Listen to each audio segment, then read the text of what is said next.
the opportunity for us as developers to have broad, deep impact on all parts of society and all parts of economy has never been greater. AI is everywhere.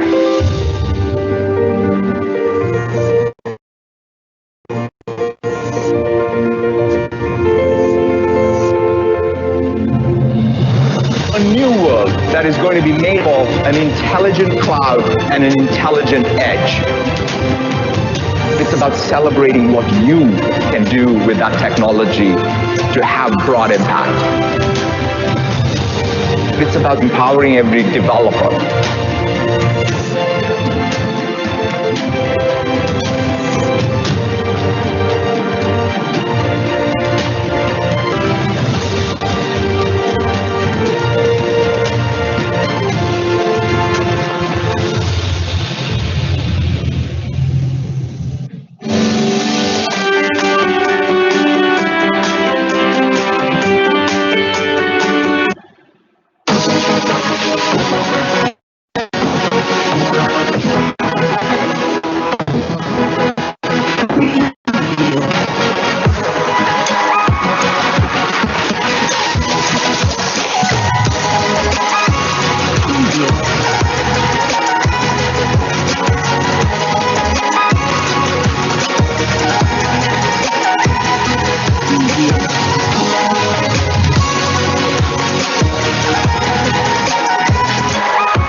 Assalamualaikum everyone. I'm your host Hira Waris, final year student of BS Education and a part of MSP too. It's a pleasure to extend a warm welcome to you all to the first day of bootcamp.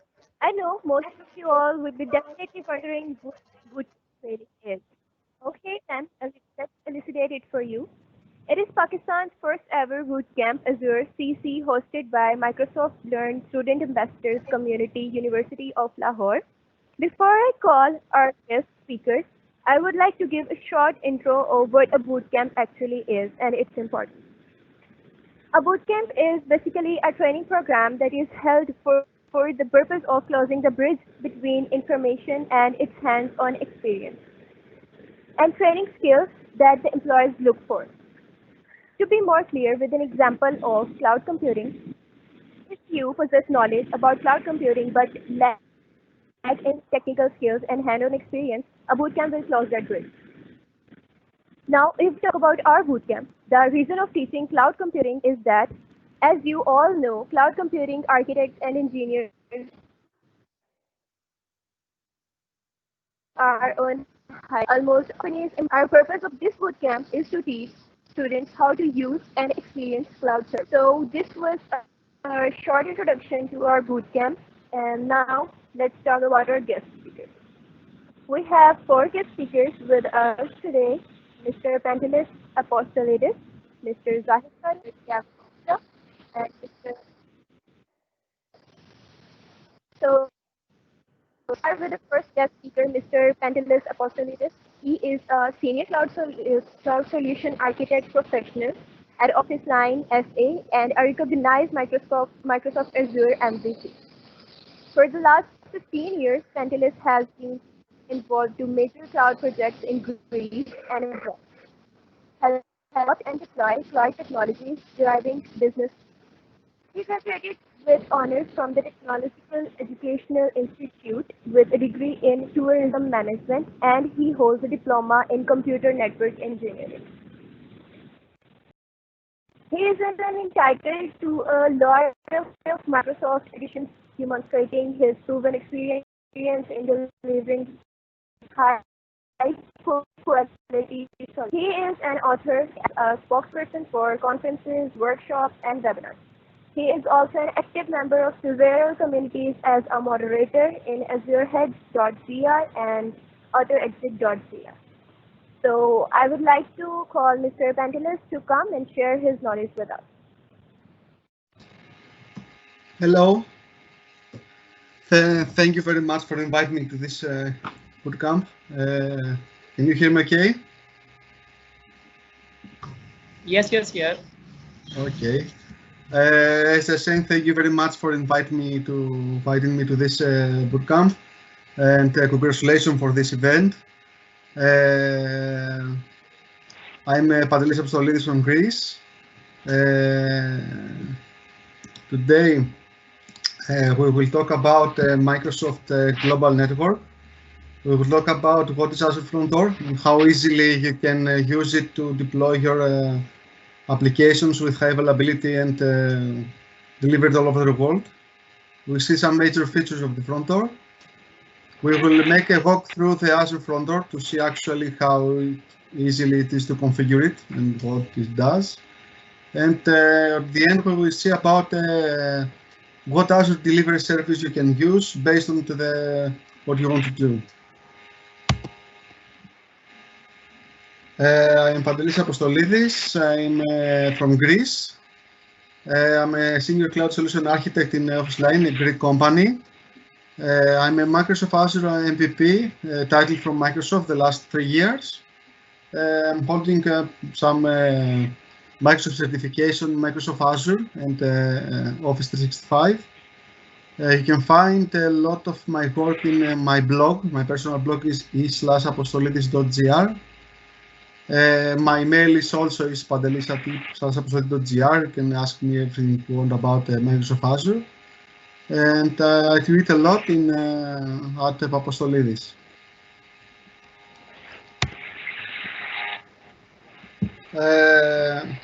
One thing I'm proud of is my community involvement. We run a community here in Greece. It's called the Azure Heads, azureheads.gr.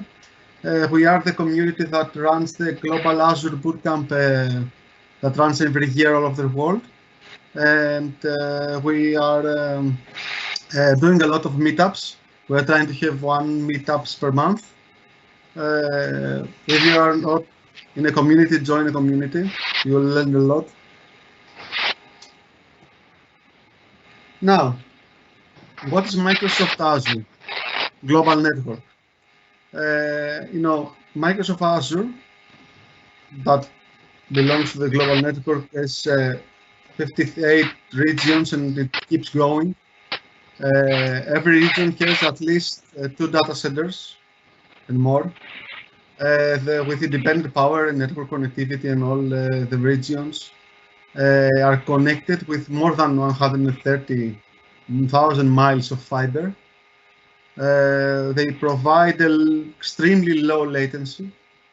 The traffic between all regions is an internal traffic, so it's not the public network between the regions. You have a global private network. It has more than 160 edge sites. You can ensure that you have one near you and one near whenever your client is all over the globe.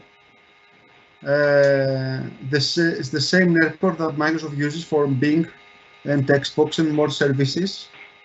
And it's a network that provides great SLAs. Now, let's see what we are talking today. Our main theme for today is Azure Front Door. Azure Front Door is a service that enables to, let's say, manage and monitor the global routing of your web traffic by it's optimizing for best performance and quick global failover and high availability, to provide high availability. With the front door, you can transform your global application in a high performance modern application. It works in the layer 7 for HTTP and HTTPS layer, and it uses Anycast protocol with PTCP, and it's using Microsoft Global Network for improving the global connectivity. You can choose the routing method in the configuration and ensure that front door is routing your client's request the fastest and most available application backend. It provides a range of traffic routing methods, we'll see it later, and backend health monitoring. And you can use it to suit different application needs and automatic failover models. Let's see the features of the Azure Front Door. Let's say you have your application in the data center. This is the closest data center to my country, Greece. This is the data center in West Europe, it's Holland. This is not actually the data center, but it's a picture from Holland. And you want to deliver your application to a very nice Greek island, it's called Santorini. And when you deliver your application right now, you just open a web app, a virtual machine, a server in your data center or everywhere. You are going through the internet. It's like taking a cab from the data center and taking the traffic to your client. It's not very fast, it's not very secure. Now, application delivery network can help you to deliver this application. It's like having an airport near your client and sending the application data to this airport, this point of presence, and from that airport your application will be delivered to your client, let's say with a cab. We gain for this. We will have, let's say, 1 million connections from the point of presence to the client and 100 connections from your application to the point of presence. So you gain a lot of performance, but this also goes through the internet. So it's a public traffic. You're relying to a public network. So the big difference with Azure Front Door is that this traffic is going through the Microsoft Global Network. So we are talking about internal traffic with SLAs, low latencies, and security. Azure Front Door has a lot of, let's say, features. We will see them in a while in the routing methods, the Azure features. So, one of the basic feature of Azure Front Door is the application availability using the health probes. So, we have the front door that we deliver our application. And on the backend, we have three, let's say, virtual machines or web apps where we run our application. All three web apps are delivering the application through the front door. When one of the application goes down, the front doors using the help prompt understand what web app is active and continue to deliver the application from the other web apps servers, let's say. So your client will not have loss of connectivity. He will continue to browse your application, your website, Another great feature is the anycast failover. We say we have the front door and we deliver our application to our customers. But the front door goes down. The front door has a failure. The traffic will continue to be delivered by the closest Azure front door. And Azure front door uses anycast failover and BGP protocol to continue to deliver your application, and your client will not realize that something went down. Denial of service attack and web application firewall protection. Two great features of Azure front door. When we deliver our application, we don't have to worry about the protection. Azure front door do this for us. Let's say there is a pirate that are trying to break our website, to break our application. A great shield is in front of our application, the front door. It will block all the denial of service attack. It will block all the application attacks. As we said before, application Azure front door runs on layer 7, so it allows only HTTP and HTTPS traffic, and it also filters this traffic. It has denial of service protection, layer 7 filtering, and of course it has the native WAF rules from the OWASP protocol, and of course you can create your custom web application firewall rules. So when your clients are trying to access your website, they will continue to use your website. Certificate management and SSL offload. When we run our application, and from the Azure front door, we can use the azurefd.net domain, and of course all the certificate management and all the certificate, it's managed by Microsoft Azure. We don't need to do anything. But of course, most of the time we will use our custom domain.com, everything.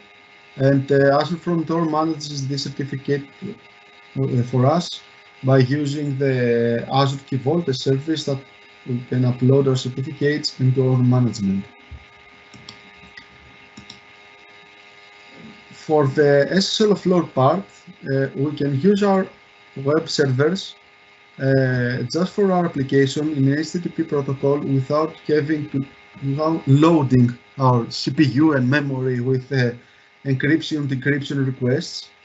And we can have the Azure front door to receive the HTTPS request, decrypt the traffic and send it back to our application in HTTP, since this is a private network and secure network. But of course, if we want to continue to use end-to-end HTTPS, then it is also supported with Azure front door. Now, let's see some of the Azure front door routing methods. The first routing method is the availability. This is a part of the configuration of Azure front door. In the availability, we add how many seconds the Azure front door will check the backend web servers that are running our application, the sample size, and how many successful samples are required to see if the application is active or not. Let's say we have 6 web apps all over the globe that are delivering our application. If one web app goes down, then the front door we continue to deliver our application from the 5 web apps, and the 1 web app will go offline. And when I say web app, it can be a virtual machine in your own data center. It can be a virtual machine in Azure. It can be a web app. It can be a storage account that runs an HTTP site. Second method, priority. I can add the priority. I can type the priority of my applications. So if I add a priority 1 to the 3 applications, and priority 2 to other 2 applications, the front door will serve my clients from the priority 1 applications until those applications goes offline, and it will not deliver from the other 2 applications. I can use this routing method to take my apps offline for, let's say, maintenance, updating, patching, or anything I want to check. Next routing method is the latency. I can add the latency by typing the milliseconds of the latency. If I add 0 latency, then the Azure front door will serve only from the application that has the less latency. So if I get those 3 applications that has the 15 ms, 30 ms, or 45 ms latency, the Azure front door will serve only with the first web app. But if I know that my application can be okay, let's say with 30 milliseconds, I can add a 30 millisecond latency, and then front door will continue to serve with the first 2 web application to my client.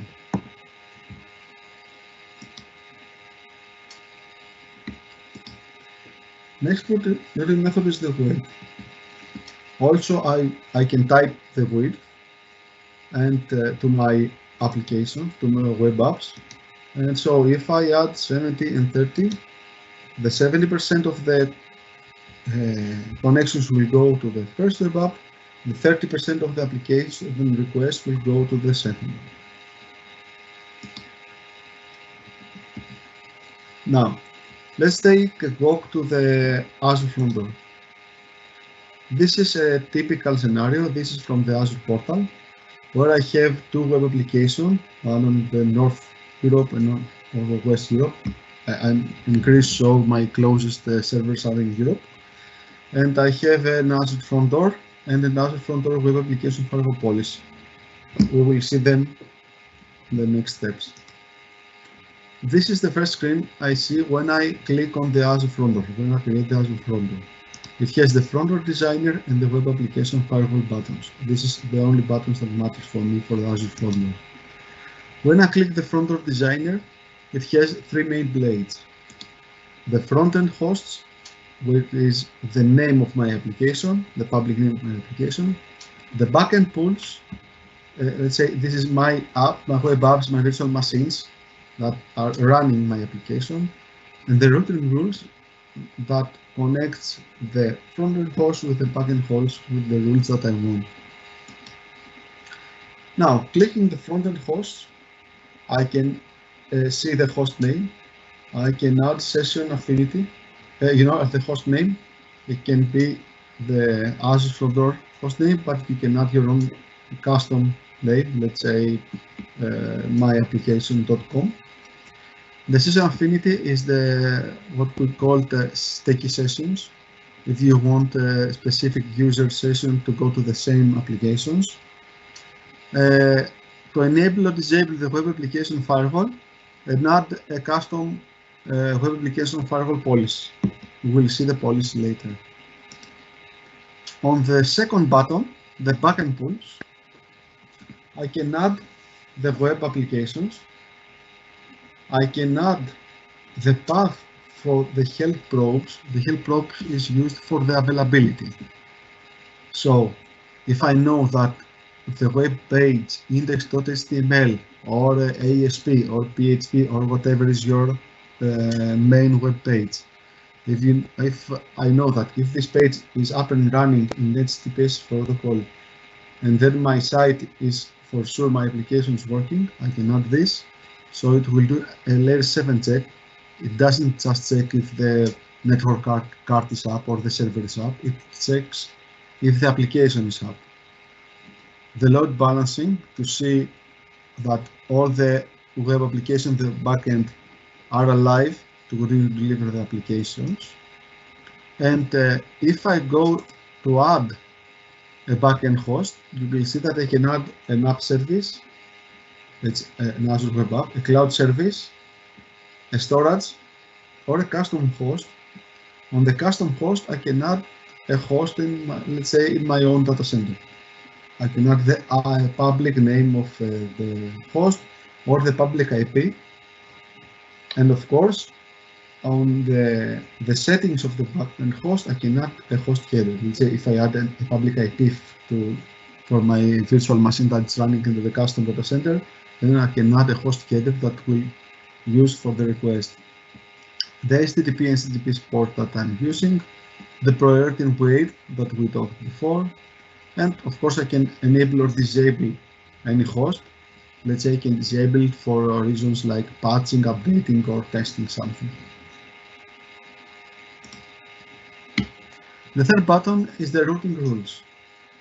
The routing rules, I can, of course, enable or disable any routing rule. The protocol that I'm accepting, I can add HTTP, HTTPS, or both protocols. As we said, the routing rules are connecting the front-end host with the backend pool. So I'm choosing the front-end host that I want. I can have URL rewrite and pattern match for my application. And at the root type, I have forward and direct. Forward means that the application will be delivered from the Azure front door website, like proxy through the front door. And there I have the full security and availability of the Azure front door. I can also, for specific reasons, use redirect. Redirect will send the user to the URL of my application, but then I will not be able to use the security and availability on the nice stuff of Azure front door. Then I choose my backend pool, where is my application is running. The forwarding protocol, let's say I can accept HTTPS traffic, but I will forward the traffic to HTTP only to offload my servers. If I want URL rewrite, and if I check enable, I have more settings to add the URL rewrite. The caching, this is the content delivery network part of the CDN part of Azure front door. It can cache static content like images or JavaScript files or CSS and static stuff.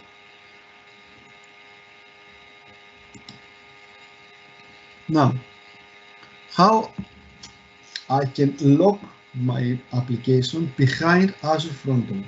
Let's say I have a web application in Azure. The web application has a public address, a public name. I can access directly the, let's say this is my application, west-europe.azurewebsites.net, but I want to deliver this through the Azure front door. Then I will need to go to another access restriction and allow only traffic from the IP range of the Azure front door. I can do this to my local firewall if I have a local data center, and limit my application to this IP range. This is the IP range of Azure front door. If I do this and go directly to the application, I will take a 403 page that the website is stopped, although the website is running behind the front door now. If I go to the .azure4d.net, I will see my website. So I created a page that says the data center that's running. If I go and stop the West Europe application, you will see that the papasolis.azure.net, my public URL, continues to serve my application from the North Europe app. So the application is locked behind the front door. I cannot directly access the application, but I have high availability. And the user will not understand, doesn't need to know where is the web application serving the application. Now, about the web application firewall. At the web application firewall tab of the Azure front door, I can add the policy or remove a policy. I'm not creating the policy here. I just add a policy. I need to go and create a WAF rule. So front door WAF policy from Microsoft Azure. When I go and create a web application firewall rule, it has 4 main buttons. It has the policy settings, the managed rules, the custom rules, and the associated controls.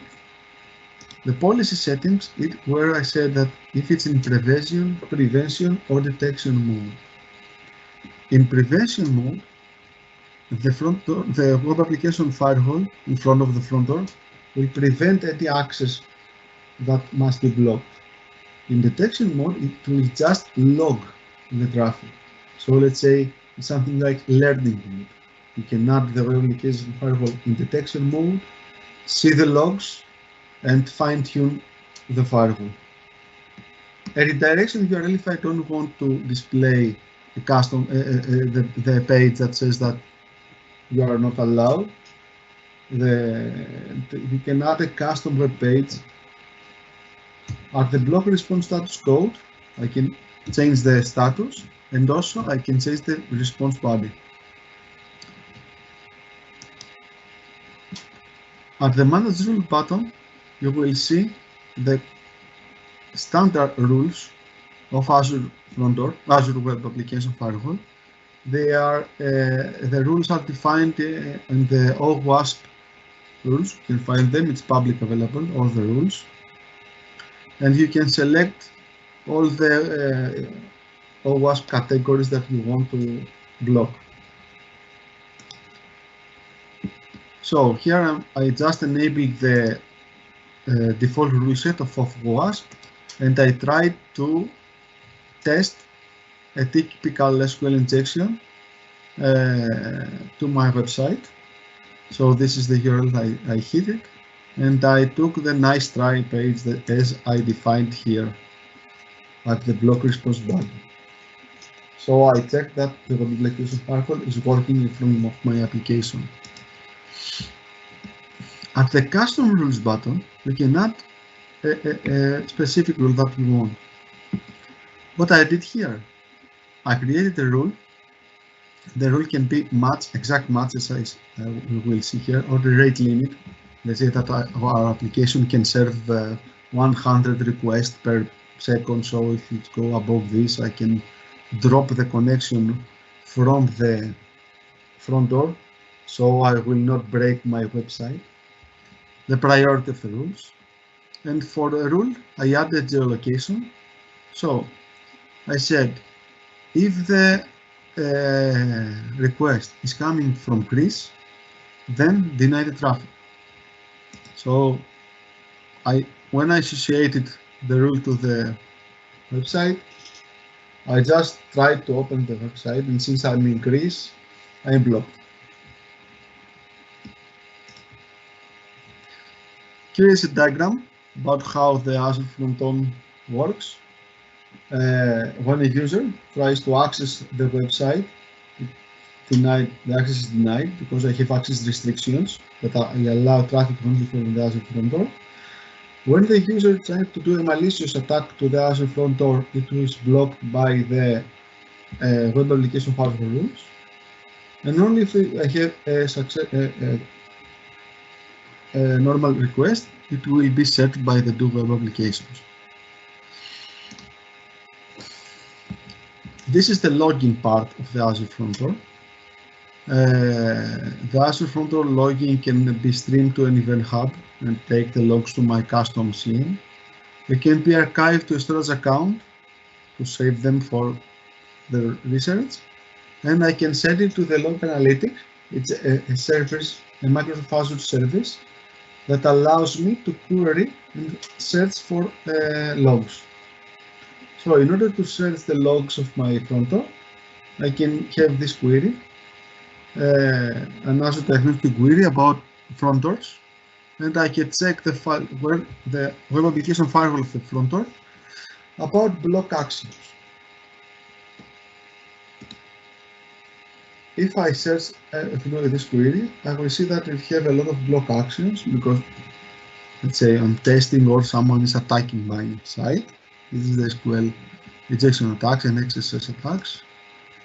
Every attack has all this data, the IP address of the attacker, and the site of my site that is being attacked. And you can see here you have all the information about the rule name of the attack. And not only the rule, it's the rule from the default rule set and the rule 942100. You can go and check the rule in the Azure Web Application Firewall, and if you want, you can disable this rule. Also, I have the request URI, so the attacker used this URI to attack my site.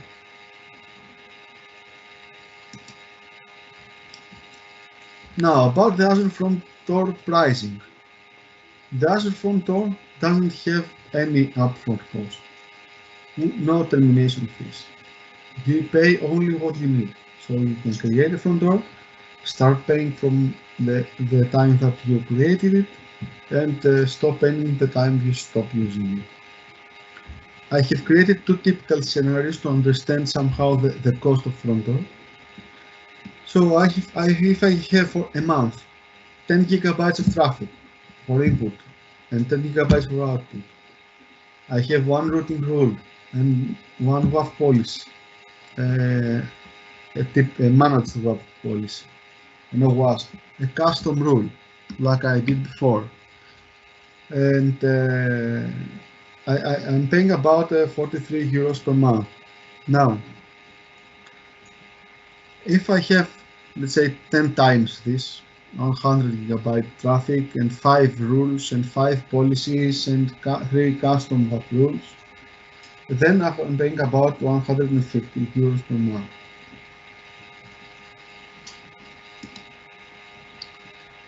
Now, about the question about what Azure delivers service to use.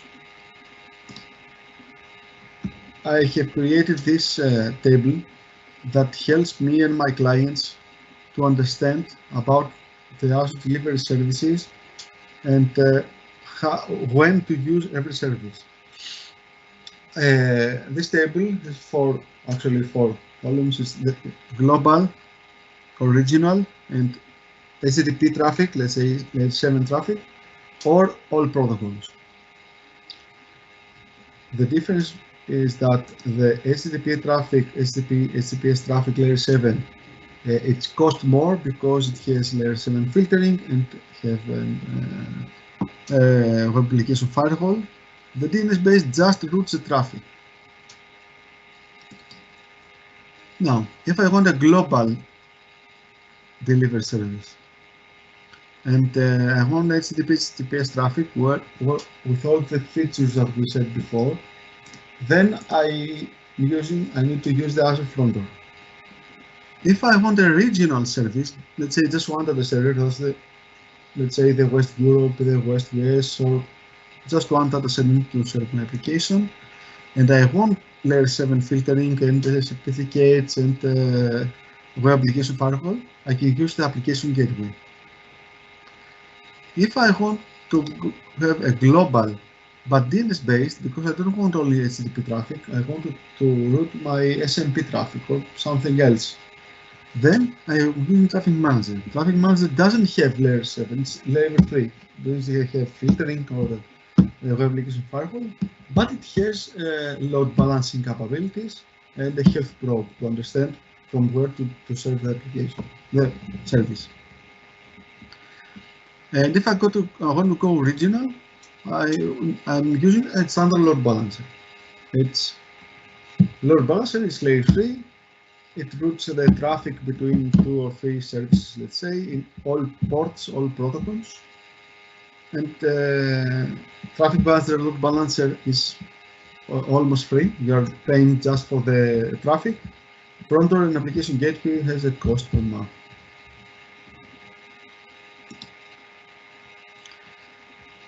Now, this is a diagram of a typical application, a high available application between, let's say, two regions, and how we can use the front door, how we can use, let's say, all the delivery services of Azure to deliver our application. We will use the front door to serve our main application, let's say www.cordoso.com, and the application, is delivered from the two data centers. And I'm using the traffic manager to deliver my files from two blob storages. One blob storage in this data set in region 1, one blob storage in another region. Because I cannot deliver SMP access to the front door. Okay, so the front door sends the request to the two application gateways, the regional application firewall, and behind them there are the virtual machines and the load balancer for the, let's say, the database here. And of course, I can also serve another URL with your URL right to custom path to some web app instances that is served by two SQL databases, Azure SQL database. That's all from me. Thank you for attending, and hope you have a great 4 days Azure BootCamp. Thank you again.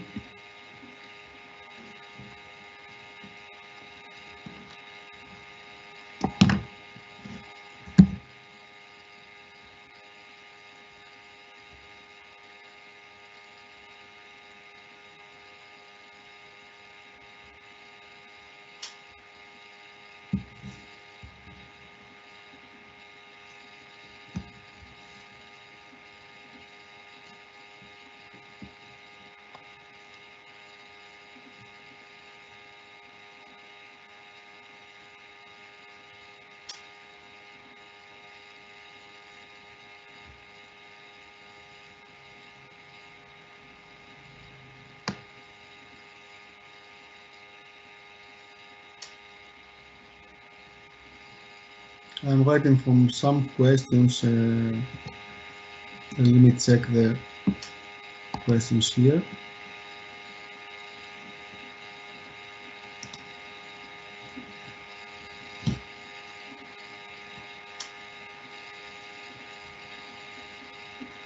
Okay, I see a questions.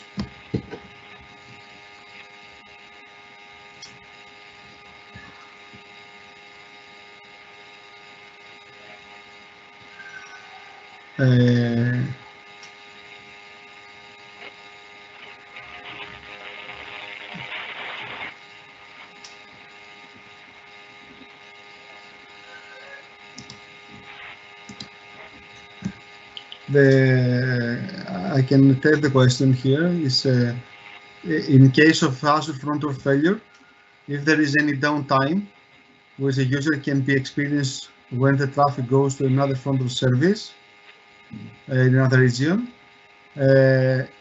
Azure front door uses any cast protocol and PGP. So when a front door goes down, instantly the traffic goes through another front door. So the user don't have any downtime. It will continue to be served by another front door service. The same request, the same URL, the same network behind, just another endpoint.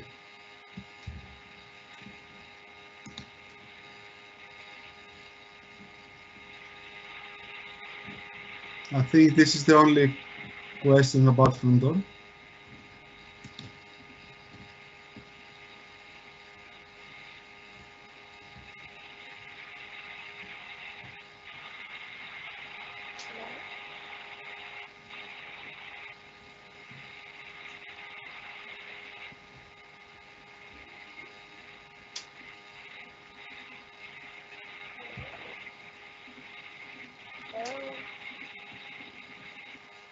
Hello, I can hear you.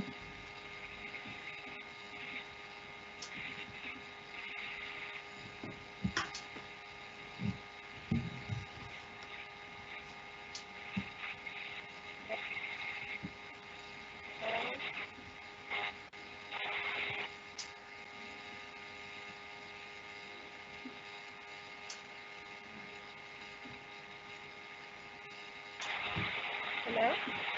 Yes?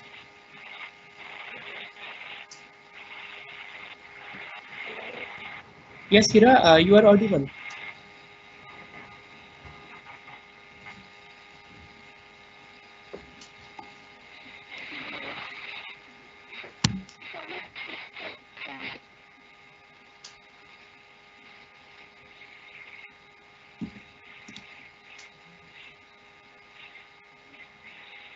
Now, taking your senior analyst cloud solutions at Azure Sky is experienced IT solutions working experience in modern data.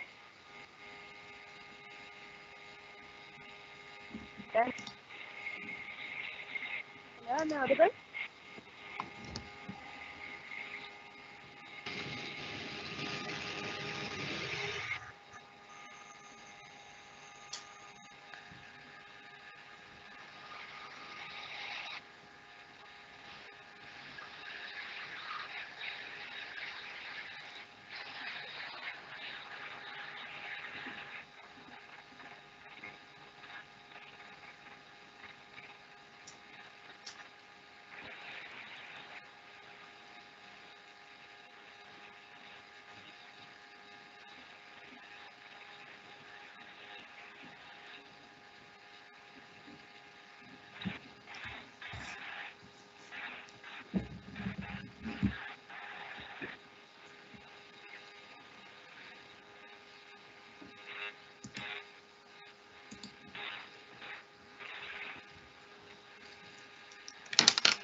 Hello?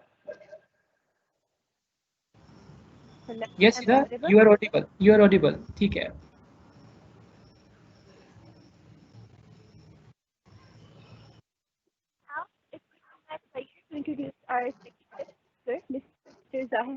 Farouk. He is a senior analyst cloud solution at Course 5.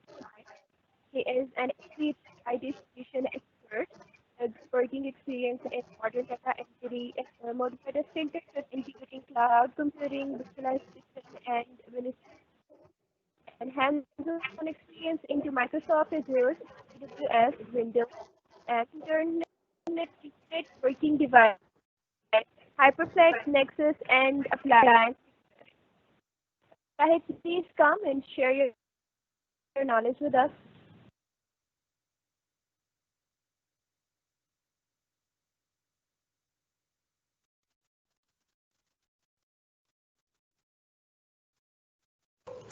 Yeah, hello, am I audible? Yes, sir. Yes, sir. You are audible. All right, thank you so much. Yeah, this is Zahid Farooq joining you from India.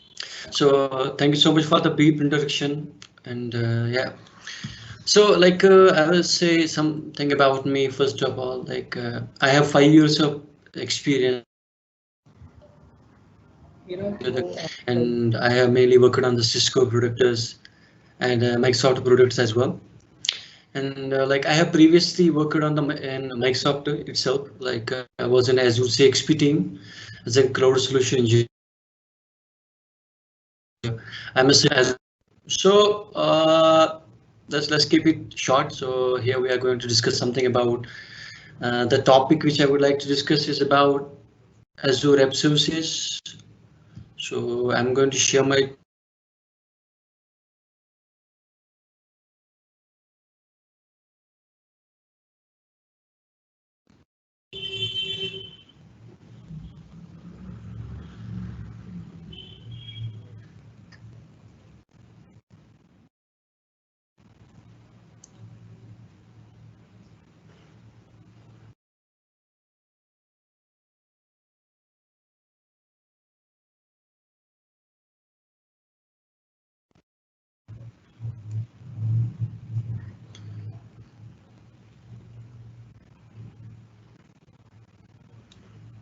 Is my screen visible to you guys?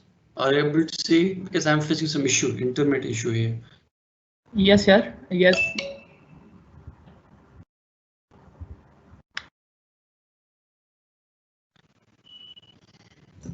Are you able to see my screen? Yes, sir. It's visible. Yeah, I guess. Yeah, okay. So yeah, if in case you're not able to,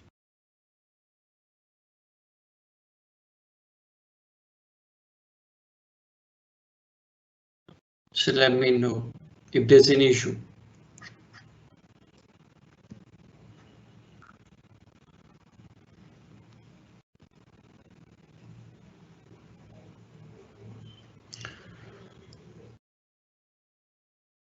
All right, so yeah, so we know there are a lot of service areas in the Azure.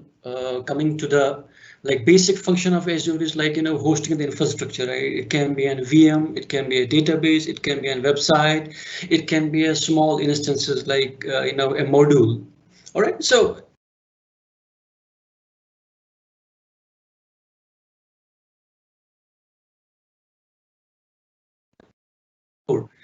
one of them is Azure App Services, and Azure App Services is widely been used by maximum customers of Azure so far.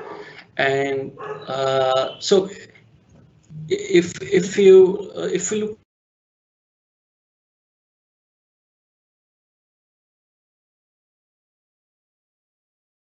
you can host it in HostGator or GoDaddy.in. There are lot of third-party vendors. If I talk about specifically to the Azure, we have Azure App Services. All right, so in App Services we can host our websites. We can simply deploy our code, or maybe in VM, or maybe on that platform. All right, so there are two basic things which we need to understand. So first of all, it's infrastructure as a service, then there's a platform as a service. So in both of the modules of the cloud, we can deploy our web app. All right, so let's talk about platform as a service, which we have here. This platform as a service is simply like you don't have access to the infrastructure. All right, you don't have access to the network, you don't have access to the storage, you don't have access to the VM level. Okay, so in this platform as a service, you simply do is you have your code and you try to deploy it on the Azure. So you just have access to the code, right? You don't have access to the infrastructure. Now, in this app services, we have multiple types of services itself. Like in app services, the first is web app, then comes your mobile apps, then comes your API apps. So there are a number of them. The primarily what use it is web app. Let's say we have abc.com, right? So abc.com is a website which is running on the GoDaddy or HostGator.in. That's some third-party vendor. Now, you have shifted your workload, you have shifted your services to the Azure. And now what you want to do is you want to host to this website, which is already hosted somewhere else outside of Azure. You want to host it in the Azure. All right. In here, the Microsoft Azure has given you one feature that's known as custom domains. OK, custom domains. If you already have a domain that's outside of an Azure, still you can migrate that to the Azure. So you can host a new domain, you can map the existing domain. That means if you already have a domain with somebody like or somewhere else in some other data center or some service providers, you can still migrate their data, migrate that website to the Azure. So this is the flexibility that Microsoft has given. But still, it is a platform as a service. And I hope maximum of you would know like what platform is and what infrastructure is. Now, I have a requirement, some different requirements. My requirement is I want to deploy my website and I want to have access to the VM. All right, I want to see like, what all is happening. I want to have access, to detailed logging system, to detailed of the VM storage network, to the compute. All right. So just remember, there are three major blocks of cloud, or three major blocks of data center. First one is compute, then network, and then storage. So these are the three key factors and three major parts of a cloud or a data center. Now, if I talk about platform as a service, I have access to some part of it, not full. All right, so that means if I don't have full access over it, simply my role will be less. Now, there are some customers, there are some like vendors. What they want to do is they want to use infrastructure.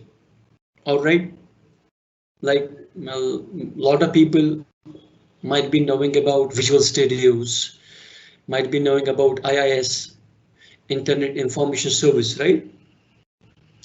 Now, I have a website that I want to deploy inside of my VM. So what I will do is I will purchase a VM from Azure. I will purchase a VM from Azure. So when I purchase it, I will install Windows Server, like any server which has IIS. Right, it can be Windows Server 2012, Windows Server 2016, Windows Server 2019. Then I will install IIS. That's like, if you look to the simple, before Azure or Amazon or Google, there used to be web hosting, right? The web hosting used to be Linux based, or it can be a Windows based. So Linux based, we refer it as an Apache server, right? And if we talk about Windows side, we have IIS, Internet Information Service. Now, in infrastructure as a service, I have an option. I can either purchase a Red Hat VM or I can purchase a Windows VM, right?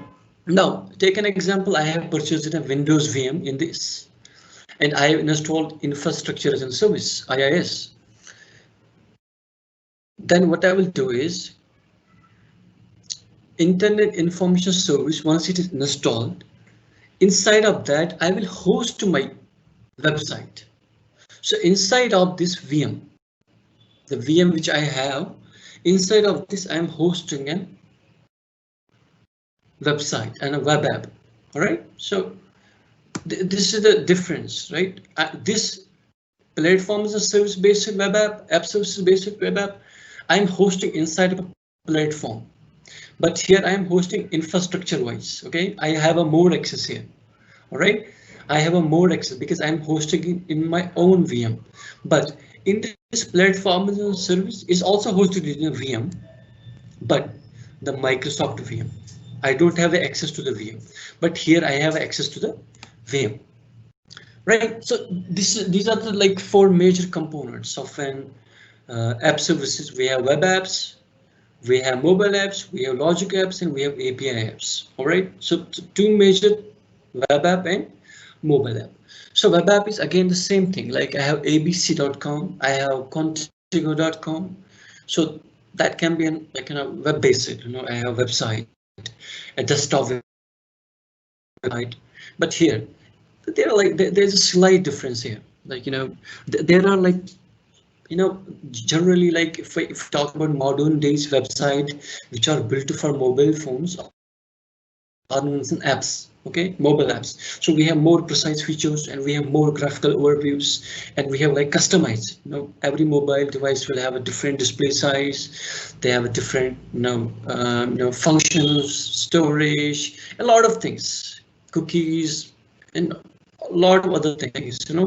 So this mobile app is adjustable to any mobile platform so that you can have easy access to services or to the data on the web app and on the websites.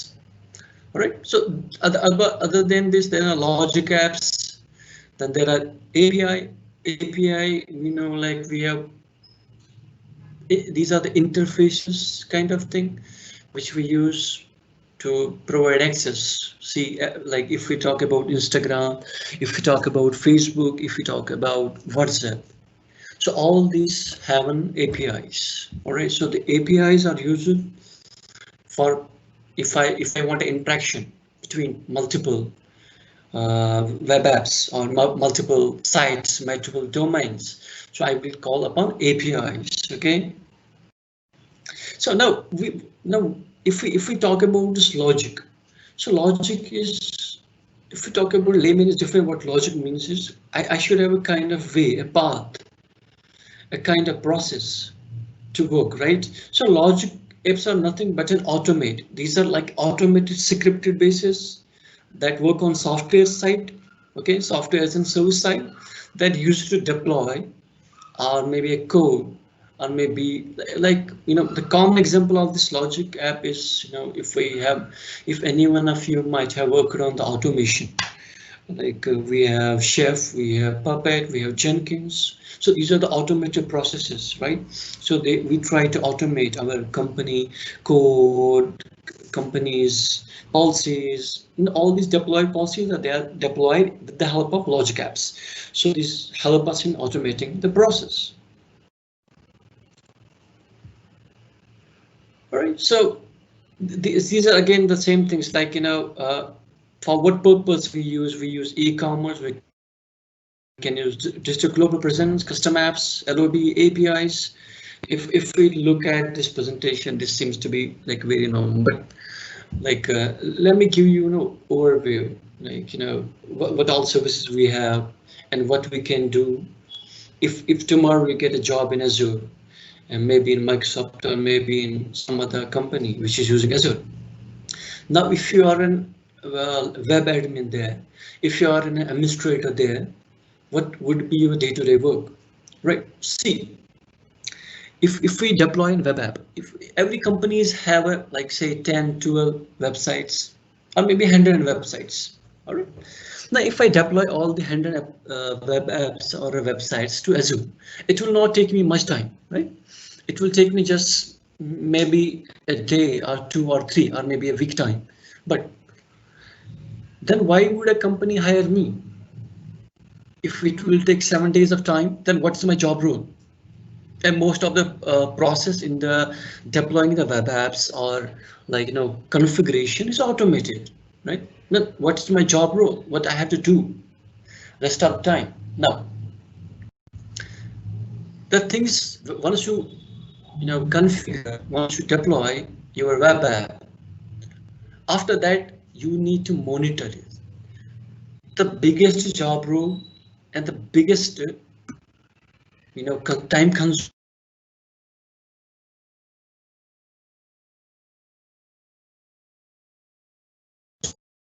is my instance. Do I have any issue with that? Do I have any issue with the configuration? Do I have any issue with the performance, right? Like, so there are a lot of factors. So let me tell you, like, when I was working in Microsoft in late 2018, so we used to get a lot of customers. I was actually working in a CXP team, so that's customer experience. I was not in tech support, so I was into solutions. Then sometimes you're sitting in an office and you are seeing n number of requests from the customers that, hey, my app service in this region is down. My web app in this region is down. Now, what are the possible scenarios what you look into?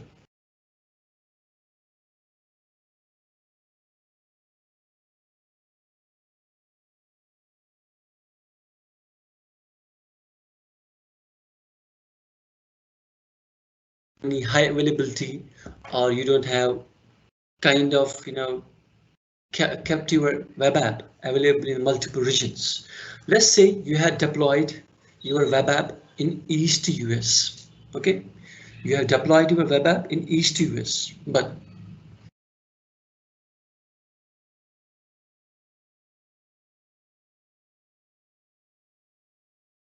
you have intermittent issue with the app services there.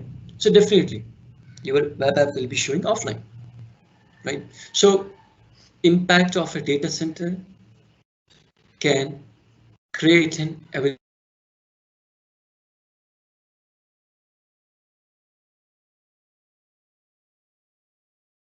Whenever you have any web app,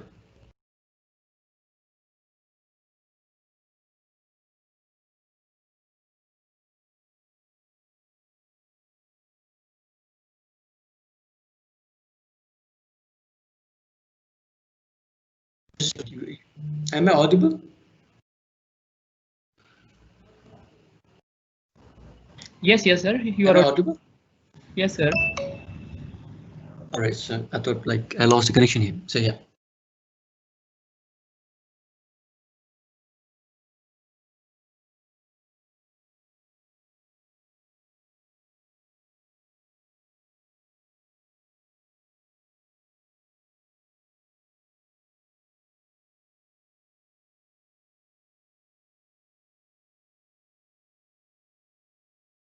You have to connect. Okay, if you are deploying any service on Azure, make sure that you keep an HA if it is important for you. Say example, abc.com. abc.com is a website where students of University of Lahore can access their results. Okay, but if you keep that abc.com in some data center or in some VM which is having a low memory, low network, so definitely when a lot of requests will happen, definitely the website might stop working. It might not respond. It might be slow to respond. So what you will do in that time? So you have to keep these things in consideration. So you might have about like this SLA, service level agreement. So this service level agreement depends upon what type of service you use. So Microsoft provides 99.999, 99.995, 99.995, 99.99999. So there are a lot different SLAs. Okay, so there are different SLAs which we have to take into consideration when deploying any services. So this is about the deployment. All right. Now, if I have a web app which was previously in the Linux, okay, I had stored my web app or my website in Apache. Now, what's the option for that in the Azure. So previously, like initially when the web app came into picture, it was available for Windows. Okay, it was available for Windows based applications, but later they came out with Linux also. All right, so we can host web apps in Azure for both Linux and both Windows. All right, so we have this availability there. Now, and in the Azure we have different options. We have P1, P2, U. There are a lot of series of services that they are basically VMs where you deploy. You have a dedicated RAM, dedicated switch, dedicated network throughputs, dedicated registers, controllers, so a lot of things. Apart from that, if we talk about security of an web app, what security is provided by Microsoft? All right, so if we generally when you purchase any web app, or you say you have your name is ABC, all right, so you kept your name of web app is ABC. Now your domain initially will be abc.com. That's third-party domain, right? But in Microsoft it will be abc.azurewebsites.net. all right, so your web app is a child domain, not a parent domain. All right, because you're running on azurewebsites.net. So definitely azurewebsite.net is secure. So you will have a as SSL provided from azurewebsites.net. Now, if we talk about you have abc.com that was running in some different server. Now you try to migrate that to Azure. What security you have to use? Okay, so for that, generally for websites we have SSL, secure socket layer, or we have TLS, transport layer security. So we can purchase it. Okay, we can purchase it from the Azure, or we can purchase it from we have VeriSign, we have Visa, we have Norton, we have a lot of other vendors which are providing the certificates, this SSL certs. Now here, what consideration you have to take in the mind is if you have one domain, say you have abc.com, all right. Example, I will give an example. We have google.com. Okay, this is one domain, but we have mail.google.com, we have youtube.com, we have photos.google.com, we have password.google.com, we have n numbers, right? So for this I will have a one SSL. All right, so there are two types of SSL. One is standard and one is wildcard. So for standard certifications, it will be for one domain. But if we talk about if I have multiple domains, like I gave an example, we have google.com, we have mail.google.com, we have YouTube, we have photos.google.com, we have maps.google.com, news.google.com. So for all this, we can use wildcard cert. So wildcard certification is nothing but it's a certificate which can be used for multiple domains. Okay, it can be used for multiple domains. So keep that in the mind. So I've seen a lot of customers. So whenever they run any Azure, when they purchase this website, so what they will do, they will go for abc.com and then they will choose standard certifications.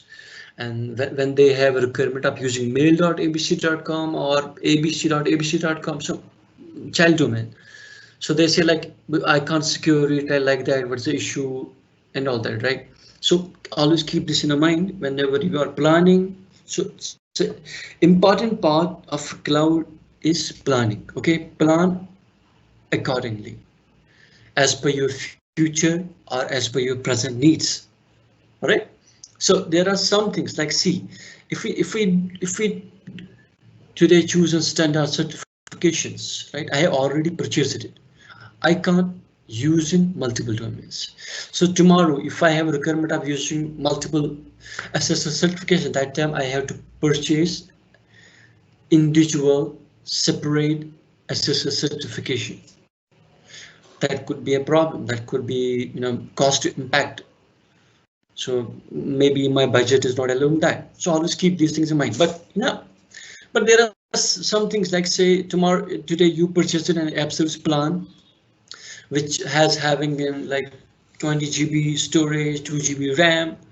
In future, you need more. So simply you can scale up, okay? Scale up and scale down. So that's possible in the cloud. But there are some services which you can't change. Like example, SSL. If you purchase it SSL, you can use this only. This is not reversible.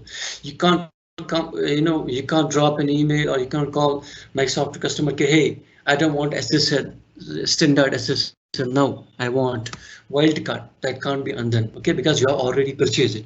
That are not provided by Microsoft. There are some third-party vendors which are providing, so you can't undo that.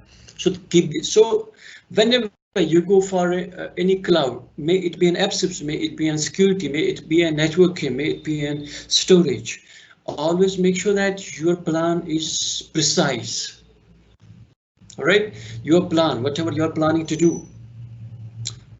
All right, so this is about web apps. We have these things, we have integration of SQL. We can use our app services to integrate with our non-SQL, like we have MySQL, we have Mongo, we have MariaDB, so a lot of non-SQL databases. But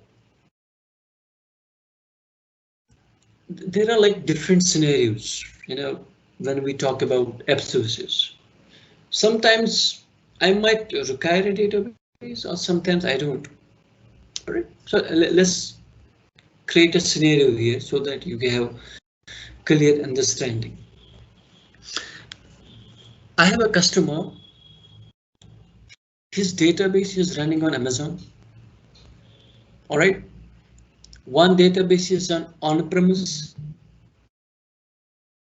and his app services is on network on the Azure. So we have 3-tier architecture.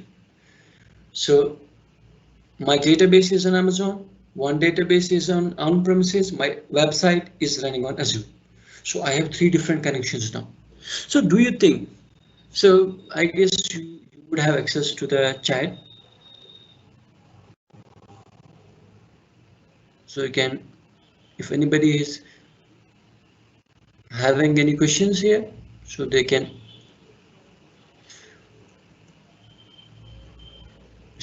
if anybody is having any questions, so they can just drop it on the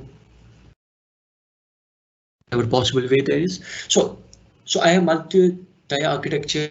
I have one database running on Amazon, one database is on running on my data center. That's my company data center, and my website is on Azure.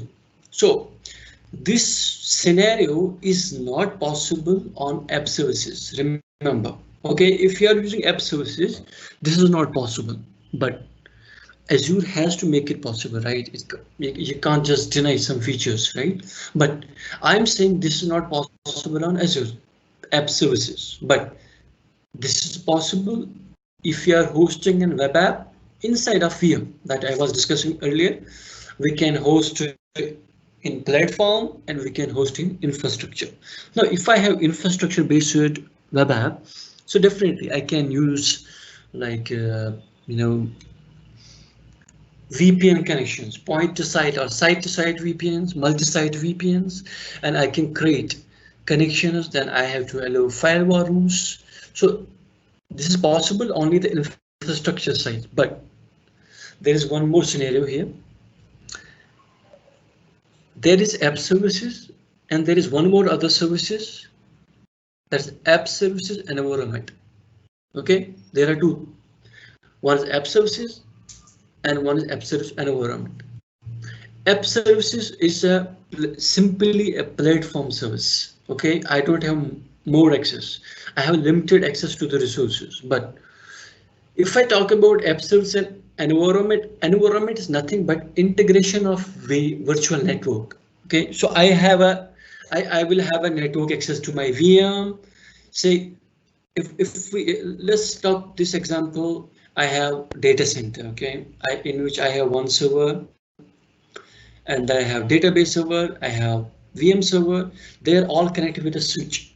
So this switch acts as a mediator between multiple services, multiple machines, multiple servers, multiple architecture. Simply, in absolute environment, I will have a common VNet. Okay, the VNet which I will be having will be shared by multiple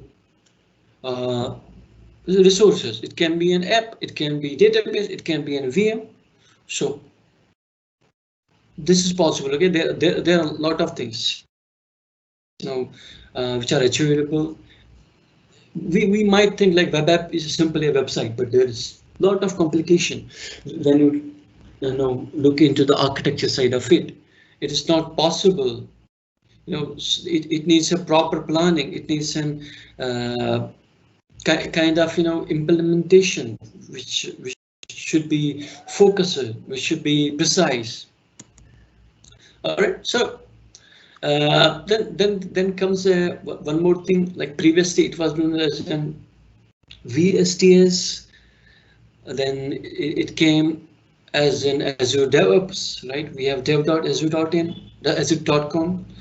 So that's DevOps, developer in operations, DevOps, okay, thing. So here we have like frameworks, whatever it is supporting, web jobs, and then integrated VS Publish. That's what I was talking about, Visual Studio Team Services. Now it is dev.azure.com. So this for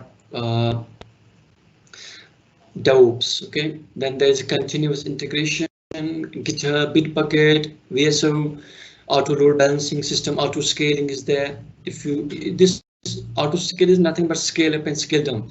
That was example. Here I will give you. Imagine you are running a business which is dealing with the Christmas, okay, which is dealing with the Christmas. So if you are dealing with the Christmas business, so definitely a lot of customers might be visiting your website in the month of December. All right, nobody will visit after December because there is no need of that. Now, but you want to make sure that the website is running throughout the year.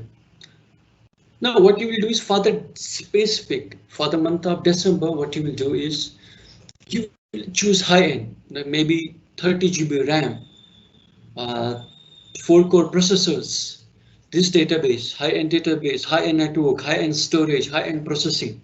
But the more high-end you choose, the more price you have to pay. All right. So for December month, you will scale up. Okay, you will use high-end.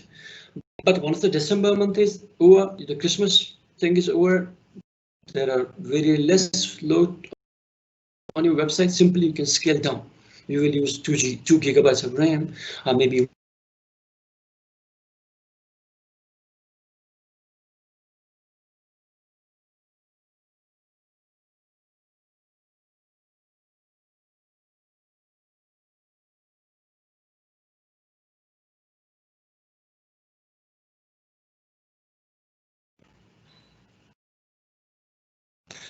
so I was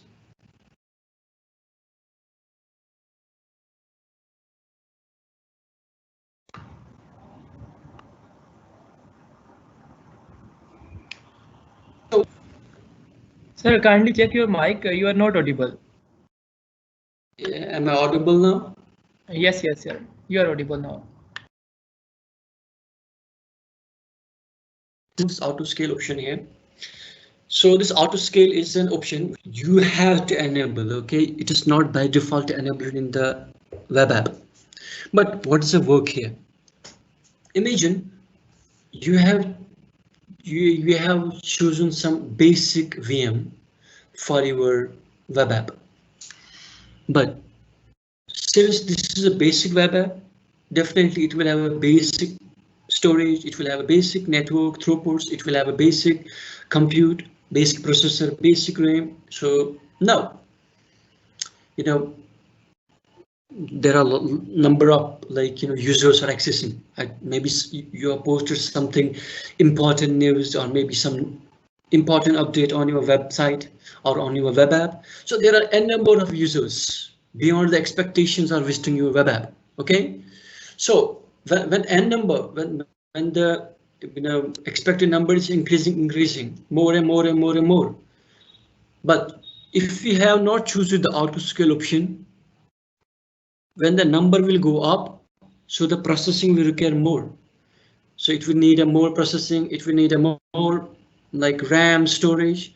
If you have not chosen the auto scale, your website will go down. So this auto scale will automatically lift your web app or website to some higher version of available platform, so that your website will be made available. So there will be no kind of downtime, or maybe your website will not go offline. So that's a auto scale. Then there is GODR. So GODR is disaster recovery. Okay, so this is what I was telling you initially, like if you are hosting your web app or a website or any services in the Azure, and this is very important for you, always keep a backup. If you are failure to keep a backup of that, if that particular region goes down, your web app, your VM, your network, your storage will go down. So definitely you will have a downtime. You might lose contacts, or maybe there will be a lot of impact, maybe in the business, maybe or any part you are dealing with. So always keep this in mind. Always have disaster recovery plans in the mind, plan accordingly. Okay. Then this virtual network and hybrid connection, which I was telling you, is there are two versions. One is app services, and then is app service environment. Okay, so app service environment is nothing but an integration of a virtual networking and hybrid connections. Maybe that I was telling you about AWS on-premises database, AWS database integration with the web app. So these are hybrid connections. Okay, so these are site slots for staging. So we have different slots. Okay, and maybe sometimes production slot is one of the common usage. If I'm trying to deploy a web app, right? I'm trying to deploy a web app. After successfully deploying the web app, my developer came and told me, hey, no, I had to make some changes, right? So when I will ask, okay, you create a new web app, or maybe copy that web app and try to do some changes and keep that on a slot. So what I will do is, without any downtime, I will swap my staging slots, my production slot, whatever the slots I will have. So I will just swap them. So these are the basic things which we have, which we are using, like the Git, that using this FTP deployment. But there's a different deployment nowadays. Okay, so this is the kind of old presentation because I couldn't find it. I don't have access to my laptop at the moment. Basically, I was not feeling well, so I couldn't step out of my house. So I'm using my official laptop at the moment, so I don't have the presentations available here. So this was the kind of older presentations, but yeah, the concept remains to be same. So we have number of ways to deploy a web app. We can use Bitbucket, we can use Git, we can use Terraform, we can use simply like you can even use Google Drive. So cloud is not limited, it's unlimited. Remember this, guys. Cloud is not limited, it's unlimited. Always try to do some experiment. Okay, cloud is evolving, it's not something which is limited, it is emerging, it is improving day by day. So it needs you guys. Okay, you have to do some experiments. So that's why Microsoft is providing like student subscriptions free of cost for you, so that you can try to do some experiment or do some projects in there about machine learning, about deep learning, about AI, about IoT. So there are a lot of things, complex things. So you need to do the experiments there. You need to consider that. So the world is about imaginations. Remember, the world is about imaginations. Nobody could have thought like back 20 years cloud will come. So we'll have a virtual access to my database, to my VMs. I don't need laptop. I can have access over mobile phone. So nobody would have imagined that thing, but there are some visionary people there, right? Like you people, like you guys. You have to imagine the things and make them in the real world. Okay. So these are one of the things, like, these were TFS services, these were old code packs, GitHub, Dropbox. So these were, for, if I had to deploy, if I had to, so continuous delivery is nothing. If I have, say, imagine you have a water tank, then you have water tap. If the water tap is open, simply like the water will run out. But if I have the water tank attached with some primary tank, so it will continuously deliver water to the tank, then the water tank will deliver water to the tap. So this continuous delivery is nothing. Just in common example, if I have some deploy some changes to my web app, right? If I have, there are two things, CI/CD, okay, CI/CD, continuous integration and continuous delivery. Two things, two important things. They are nothing but pipelines, two pipelines. One is used for integration and one is for deployment or delivery. If I want to continuously deliver something without taking my web app down or without offloading my web app and trying to do some changes, I can simply do it through the continuous delivery. This will continuously interact with my web app. Okay, so I will have a full life cycle of the services running. I will have a continuous life cycle running. If I do any changes, it will be automatically continuous deployment, continuous integration would happen. So these are two pipelines, CI/CD, two major parts of an Azure DevOps. Okay, not Azure DevOps, any DevOps you'd consider. There are two things, continuous integration, continuous deployment and delivery, CI/CD. There are two important things in Azure DevOps. So yeah, for like it is flexible. We can, initially when the Azure Web App came, so that time it was limited to the Microsoft product like .NET we have. Then yeah, slowly like they introduced PHP, Java. They introduced other like Perl, C#, VB, Fox, all those developing languages they introduced there. Then choice of database again, like they didn't kept this app services limited to the MySQL. They introduced it. Okay, we have MongoDB, we have MariaDB, we have this Java based databases, right? JDBMS. We have a lot of choice of database, web app guarantees again. So choice the web app custom templates we have. All right, so these are the common examples: .NET, PHP, Node.js, Python, Java. Yeah, so n number. So it's again, that's what I am telling you is, it keeps changing. So early it used to be .NET, then they came with a PHP, Node.js. Maybe tomorrow, maybe some new language. Okay, so that time Microsoft has to consider that language also, right? They will bring that change inside the data centers or inside the cloud side, right? So scale up, scale down. So that's what I was telling you about scale up and scale down. So it's simply like simply changing the hardware, underlying hardware. Okay, and one more thing, guys. Everything on the Azure. Example: web apps, databases, VMs, networking, firewall, everything runs on VM.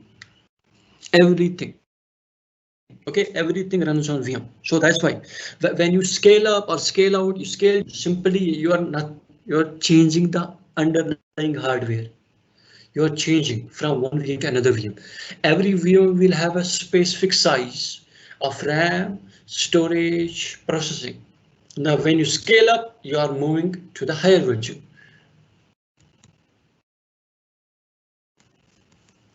So representations again, you have this again, the Java support and all came. So Azure Functions is one of the, so they are like, function apps. Okay, function apps is not related to the app services, remember. Okay, function apps is one more services in the Azure which is not related to the app services. That's compute. Okay, that's for, again, used for the automation part, but that's coming into the compute, not in the app services. So again, like this web app for Linux came, as I told earlier, it was web app for Windows. Then it came for web app as a Linux also. So they had to build to the support for the Linux. So that means simply they have to run Linux service in the Azure data centers.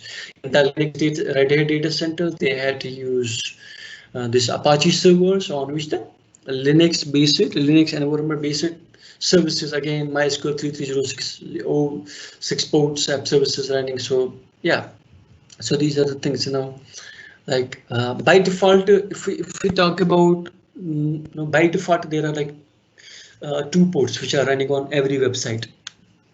Maybe somebody will explicitly disable some ports, like one is port 8080, that's HTTP, then port 443, that's HTTPS. So these 2 ports are also working by default on the Azure App Services, both on Linux and both on the Windows. Okay, this example of an multi-tenant services. Again, we have devices, shared front end, and public multi-tenant services, right? So we have app services, public multi-tenant service provide dedicated VMs. App service plans that I was telling you. App service plan is nothing but a set of VMs or a dedicated, a VM with a dedicated RAM, dedicated storage, dedicated processing or throughputs. So that are app service plans. So app service plans, again, there are P1, S2, S1, S3, B1. So these are nothing but every plan. P1 will have a different, example. I'm not so sure about what specifically they are giving. Like example, if I talk about P1, they might be giving 4 GB of RAM, 50 GB of storage drive, and single core processor. Example, but B1, they might be giving more or less. S3 they might be more, might be less. So again, if in app services you are hosting 20 web apps, so definitely you need a more storage, you need a more compute, you need a more processing. So these things are very important. So we have to choose the plan, we have to choose the app service plan according to my need. But as I told you, cloud is evolving. Cloud is something which whatever you desire for, you take it. Okay, pay as you go. Today you are taking B1, which is low standard version, but you need more, so you can choose B1, or you can choose S2, you can choose S1, you can choose S3. So this is about, so every plan will have a different capacity. Simple. Like example, if we remember, a decade ago we used to have the PCs P4. Okay, P4 generation PCs, so they were very slow. Then the Intel came and they developed like i3, i5, i7 processors. So every processor will have a different capacity. Again, so they will have a different capacity, different support for workload. Some might be supporting more workload, some might be supporting less. So yeah, again, it depends upon your choice of requirements. Yeah, this is the what I was telling you about app services and environment. Okay, this is very important. Right, this is very important for all of us to understand. One is app services and one is app services and environment. So there's a difference. Private infrastructure. So this private infrastructure is nothing, just an integration of your VNet. Example I give, in your office you have one data center, then you have one in the data center there is one server which is running database, one server which is running web app, one server which is running the physical machines. Now all these servers are connected through a switch. So you are creating a multi-tier architecture. So app services is integration of your web app with VM, with your database, with VPN, with other things. So that we can have kind of isolation. So I'm separating. I am deploying my web app inside my own VNet. So I have a right to choose what IP I wanted. But in app services, you are deploying on the public cloud. But app services environment, you are deploying inside of your private. Okay, so there's a difference. Public cloud, private cloud. App service environment is inside of your private environment. App services is public. All right, so this is ASC high level network. Again, we have on premises, we have internet. It can this can just imagine. Okay, this is your online data center. This on premise data center, maybe office, and then this is AWS or maybe a Google or maybe some other third-party vendors like which is providing database. So I'm creating connection here. See, app service environment is nothing but a inside of a virtual network. So this is switch, and this is that's what I was talking about. One is hardware server, then there is a database server, then there is this web app. So I'm isolating it. Okay, I'm not deploying it on public. I'm deploying it in a private. So again, site to site VPN or express route. So these are network discussions. I don't want to go deep inside of that, but yeah, site to site is like region to region. Okay, then there is a point to site. Point to site is one device region. Express route is again site to site, but the difference is express route is provided through the dedicated ISPs. Okay, like in US, they have AT&T, American Telecommunication Telegraph. They are providing this express route, but express route is dedicated.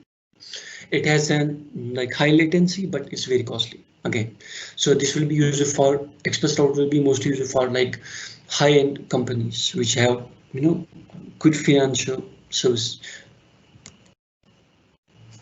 Internal load balancing. So this is internal load balancing of a web app. So again, the load balancing is nothing but if I am a web app, I will have a multiple instance of web app. If one goes down, other one will be receiving the request. All right. Example, for this meeting, I have two hosts. Okay. If one of the hosts is not available, so other one will give me access. Simple, right? If both are not available, simply I will not be able to hear, to talk, to interact with you guys.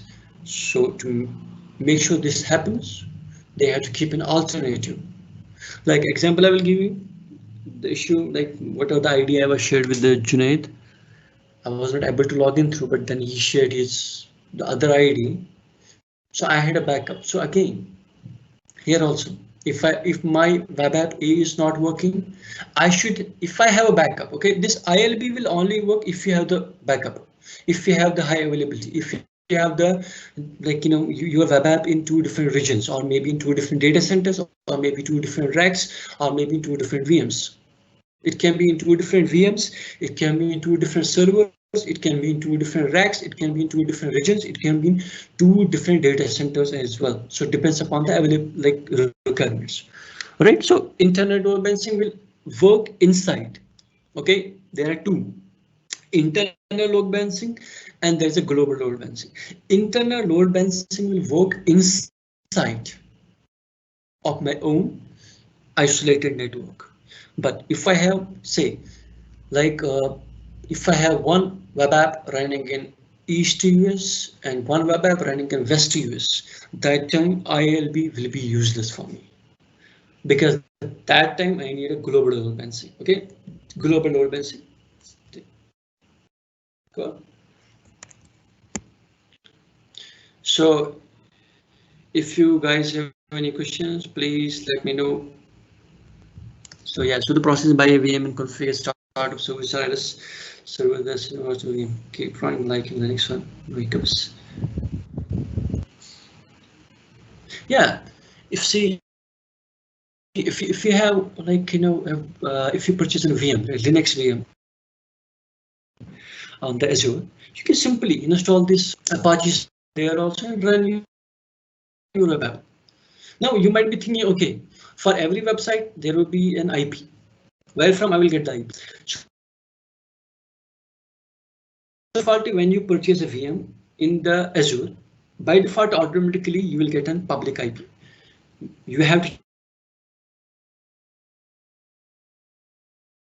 IP you can bind with your web app, and you can use your web app which you are hosting inside of a Linux server globally. Okay, simply like you are hosting in HostGator, you can host in on the Linux basis, and same goes with the Windows based web apps.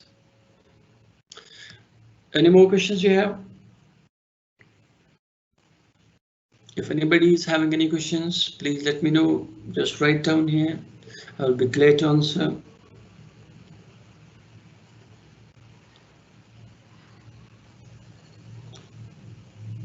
Junaid, how much time is allowed?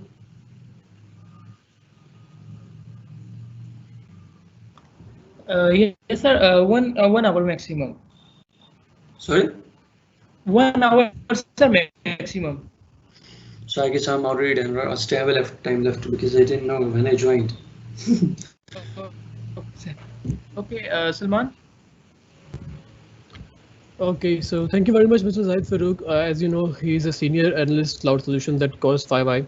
So we all thank you very much for coming here and sharing your knowledge with us. I hope we have been of great service to you, as you have been to us. Yes. Yeah, thank you so much. And I was actually not feeling well, so yeah. But as I accepted this. Get well soon, sir. Yeah, thank you so much. Yeah, good learning. Yeah. Thank you very much. So, hello and welcome. My name is Mohammad Salman Nasir, and I will be your host for the second part of day 1 of Azure Cloud Computing, hosted by MLSA community of University of Lahore. I would like to call our next special guest.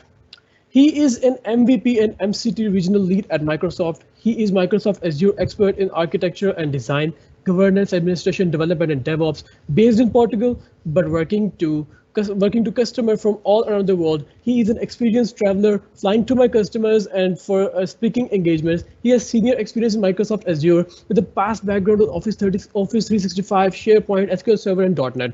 He works as an independent consultant and trainer for some of the largest companies around the world. In the past years, he had the opportunity to architect and implement several projects in Microsoft Azure and helped thousands of professionals becoming Azure certified.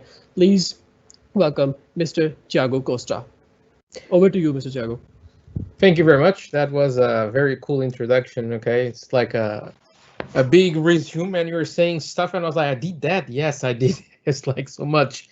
Then when you do it, you don't even notice that you're doing such amazing things with the power of the cloud. Okay, so can I share my my screen, right? Yes, sir. Can you see? Can the audience see my screen now? It's just supercharge your apps. Yeah. Yes, you can. Okay. Cool. So now let me just move you to my other screen, and there we go. So welcome everyone to our Supercharger app services to the global scale. And the idea of this session, it is pretty easy. It is that, so I had this issue in a customer, or let's just call it a request on a customer, that they were facing some issues, and then we solved the issues for them. And this session is kind of based on that, but I will go to that bit in just a second. First of all, it's just introduction time. So like our moderator said, my name is Thiago Costa. I work as a cloud architect and advisor. I just do Azure, so I don't do anything else. You have all my contacts in here, and I usually share a lot of stuff in Twitter. So if you want, just follow me, and I will share usually only Azure related topics, certification, free vouchers, opportunities, and things like this. So just follow me, and I will be you will get all that information right away. I'm also a trainer, so I usually train people into how they can get Azure certified, and then of course getting better opportunities in their lives because of that. I'm also the author of some of the books and also the Microsoft learning curriculum. And I'm also an international speaker in, like, for example, Microsoft Ignite, which is like the biggest conference that we have on the Microsoft world. So I usually speak at that conference. Unfortunately, this year, it's only from here. Okay, so it's only online. Maybe next year I can be in person again. I work as an independent contractor. I'm an MVP, MCT, and I'm also a regional lead. So what will be our agenda for today? So we're going to start to talk about a little bit about very short resume on Microsoft Azure, why, and also in terms of professionally, why should I move and why should I start to do stuff with Azure if you're already not doing them? Then I'm going to talk about the business request that I got from my customer. And then, of course, we go for the Azure App Service, and then we're going to talk about some of the services that I used, Traffic Manager and Azure CDN, in order to solve this. And of course, then I also going to make a reference in some other useful Azure services. Not all the Azure services, I can talk about them in this session. We have limited time. I could be here like 2, 3, 4 days just talking about this project and doing stuff. So currently, Azure is the second largest provider. We have more than 61 regions worldwide. And in terms of network, so we have more than 100,000 miles of fiber and subsea cable. And usually I like to say to all my audience that usually Azure, it's closer to you than what you think, because a lot of people, they're like, oh, you know, we don't have Azure in our country. So yeah, it's going to be huge latencies to get there. Well, that's not technically true, because sometimes you might have an edge site in your country, and you're going to be surprised by the number of cities, okay, that you have on those edge sites. It's like the major cities across the world, most of them, they will have edge sites, okay? Some more numbers so that you guys can see how big Azure is. We're talking about, so I can put a private connection to your facilities that can go up to 100 gigabits per second. So I can put your private connection to your company headquarters or, well, whatever building you want that can go up to 100 gigabits per second. That's a lot, okay? So I currently have 1 gigabit here in my office, and sometimes I'm like, oh my God, this was so fast. I can't even imagine what 100 gigabits will be. But some companies, yeah, they might need something like that. And the total Microsoft backbone expands to more than 1.6 million miles of fiber today.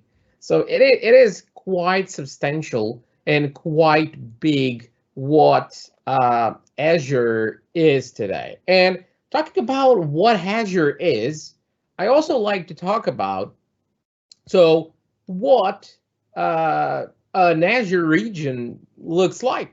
Have you already basically saw how does an Azure region look like?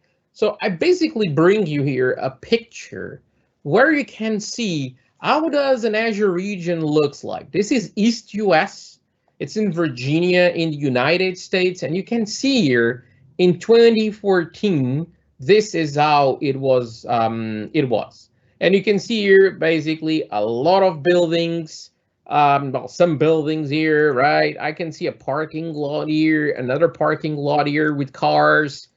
This is an admin building, but all the rest of the stuff, it is just basically computers, servers, network, hard drives, etc. So it's true data center stuff. And then, you know, I know the picture is quite old, like 6 years already, yeah.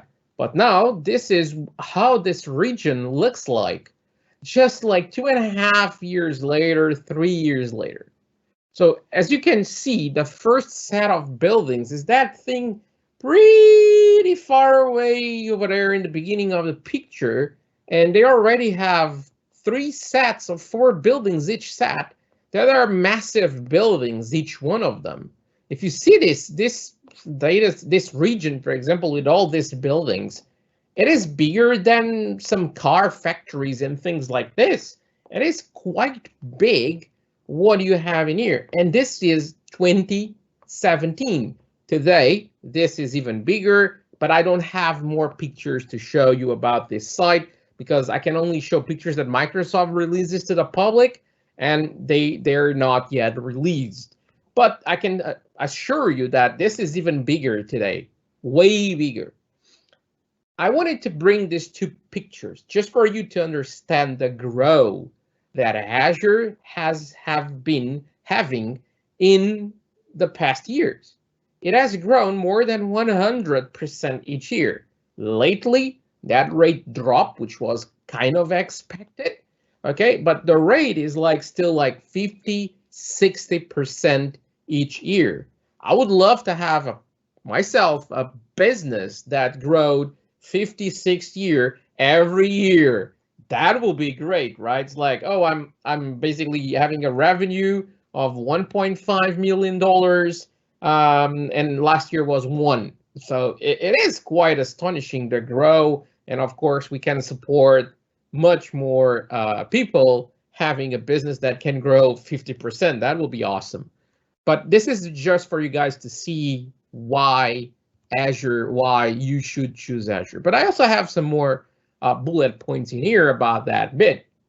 The huge demand for customers. Because look, Microsoft makes it grow. They build new regions. Servers today have more power than what they had 6 years ago. So the same space that I have in a rack, so a 1U in a rack can, of course, have more compute power. So I can run more virtual machines, more stuff. Hard drives are getting bigger, et cetera, et cetera, et cetera. So the consolidation, so also in the same space, right? You can have more compute power than what you had before. So all of this has been growing because there is a huge demand from customers. So we have a bunch of customers. So of course, some geos, they are still starting, but usually, so I have customers mainly in Europe, some in the US, some in the Asia regions, and in the Middle East, I have like 2 customers there too. And the growth that all these customers have been having is astonishing because they started to have like, oh, it's a small project. Yeah, just let's give this to this person here that he knows how to do this. It was very specialized and it was like a very, very, just one project that probably, to be honest, if that was like down, it was not that, it didn't bring the business down. So we could have that. So it was not that important workloads that they were migrating to Azure. Today, it's like they have super core business workloads running on the cloud. And they really trust and they really understand that the cloud today, it's even better, it's even more secure to run than on-prem workloads, okay? So this brings me to the fun that I have working for all my customers, because I have to confess that my customers are awesome because they give me amazing projects to do, they pay me, and I have fun.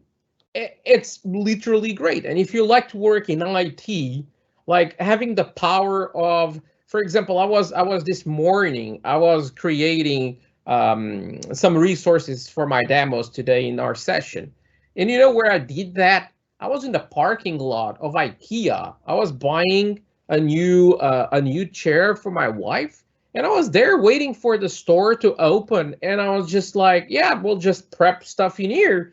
And I was just with my laptop, and I just created everything. And then I got an email from a customer, hey, can you solve this? Yeah, for sure. So I just did some work there, almost paid a chair, So it is quite cool what we can do with this. So of course, every project also is a different project, and that's also a pretty cool thing, because what happens is that, so let's imagine a project. Oh, we want to, I don't know, like migrating servers. Okay, I used to do that in one way. Today, we do it in a totally different way. I have to confess. So it's not like my previous work that I was doing, and I was doing a lot of stuff with SharePoint, for example. that was like, yeah, it's the same old thing ever and ever and ever again. I was tired of that. I like challenges. I like to have things that change all the time. And you get that with Azure for sure. The last one, but it's not the last one because it's the less important. I just needed to put it in here. I didn't want, doesn't have any order, okay? Is the pay for what you use. That's quite important because when you do on-prem stuff, and imagine we're going to have a workload to run a web application.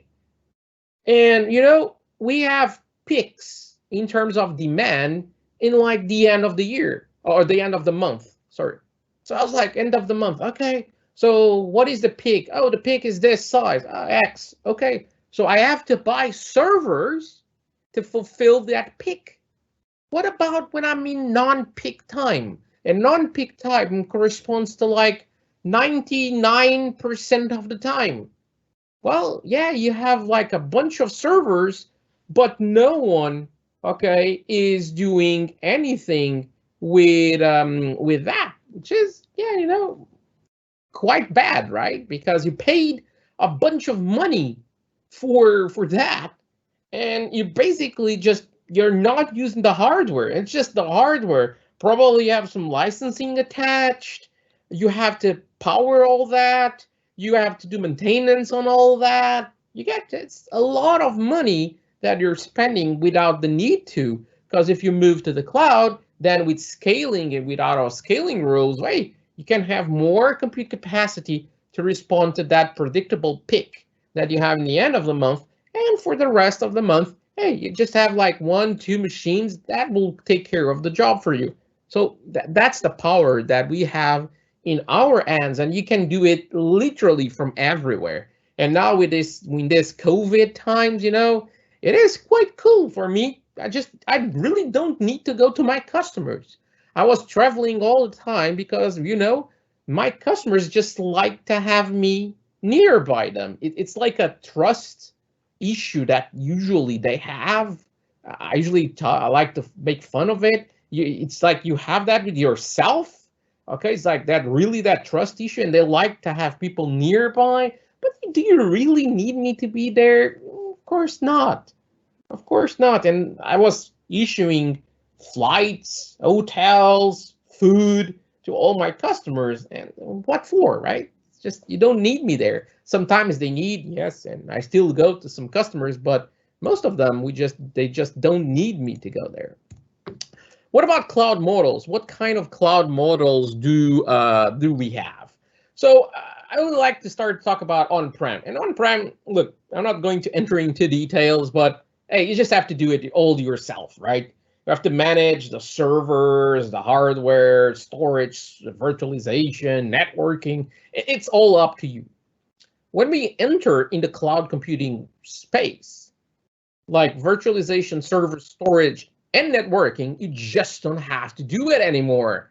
And that's like super cool, because, I like hardware, I have to confess, and I like to touch, build stuff, right? I don't know, probably some of you also like that. So I did just a renovation here in my office. I was like building my desk. I didn't bought anything built. I built them myself, and I was like, oh yeah, needed to cut stuff. I like that. And I like to touch in hardware, computer hardware. But then I just give a step back and I just start to think about it. What does that give to my company and to my customers? I'm spending a lot of money to my customers for me doing that because I have my daily rate and I have to charge. And they just don't get that much out of that.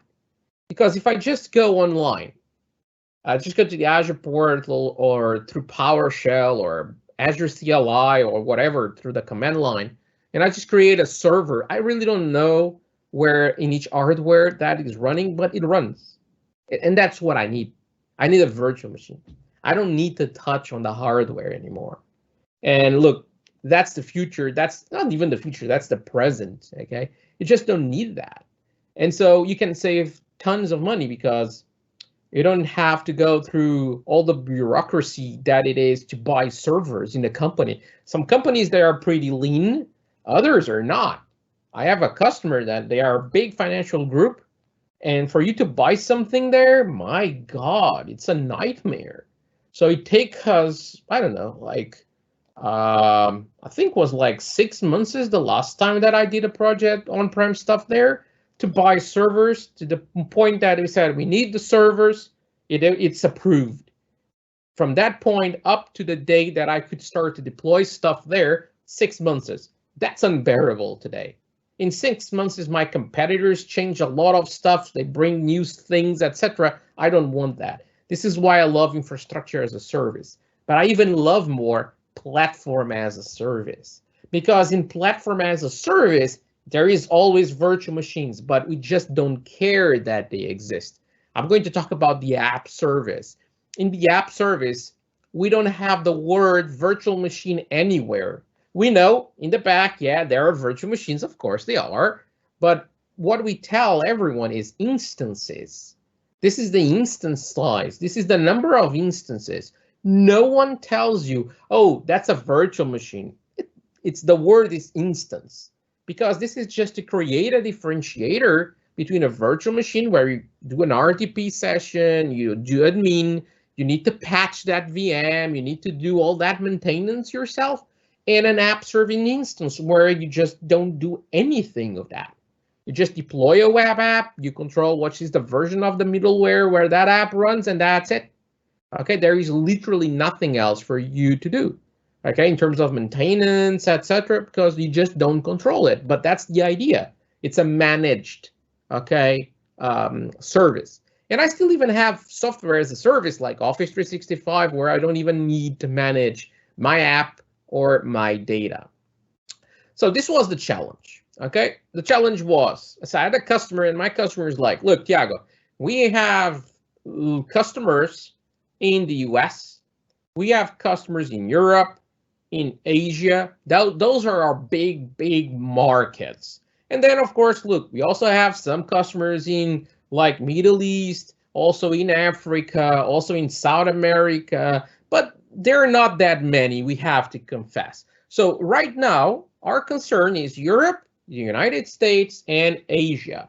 And what happens is that we have a web application and a service layer, so a REST API, where we also have mobile applications, that those mobile applications consume that REST API. And we basically, right now, a lot of the customers that they are not from the United States, they are basically killing us in terms of the experience that they are having, because it's super slow and sometimes even gives you timeouts. So we want a fast response time for all the regions across the globe. And we also need scalable, low maintenance solutions. So that's what we want. And that's like, the customer was saying this, I was like, app services, app services, app services, app services. So I just went for the app services, okay? And the app services, what is the app service in a nutshell? And I know I just saw a bit on the last session, and I probably already heard a little bit of the app service, what it is, but I'm going to try to resume. I don't have also a session just on app services. So basically, it's a scalable platform for hosting web applications and REST services. It's an open platform for a lot of different development languages and platforms. Okay, like .NET, .NET is not a language, it's a platform. Or .NET Core, Java, PHP, Python, Go, Ruby, you name it. It runs in instances. See here, I'm not saying virtual machines, get it? In instances that can be Windows or Linux. So this brings me like a conversation that I want to have right now. This is Microsoft Azure. But it doesn't only support Microsoft languages and platforms. It equally supports other platforms and other languages. It comes with Windows and Linux flavors, but also comes in like .NET, .NET Core, but also in Java, PHP, Ruby, Go, you name it, Python. So all of those are supported, and you can run those apps in the app service. And don't think that, oh yeah, they run there, but Microsoft gives a lot of more control and a lot of more features, and it's faster for .NET Core or .NET. No, they don't. Okay, it's the same level of support. Everything is the same. It's not because one is Microsoft that Microsoft will give priority. It doesn't do that. Okay. Also, there's a big integration in development tools like Visual Studio Code, Visual Studio, Eclipse, Azure DevOps, GitHub, you name it. Supports for custom domains like mycompany.com, things like this. So what are the upselling points that I see with the app service? Global data footprint, hybrid support, Azure AD integration, so I can have identity through Azure AD and then I can just integrate this. Security is all done by Microsoft, super compliant because there's a bunch of certifications that Microsoft has. So if you're using app services, you're already fulfilling with those certifications. Then the fully managed platform, built-in auto scaling, load balancing, high availability, auto patching, backup and recovery. So all of this is included in here. And of course, high productive development. So for developers, this is awesome because I don't have to worry about managing virtual machines and configuring Apache, IIS, and things like that.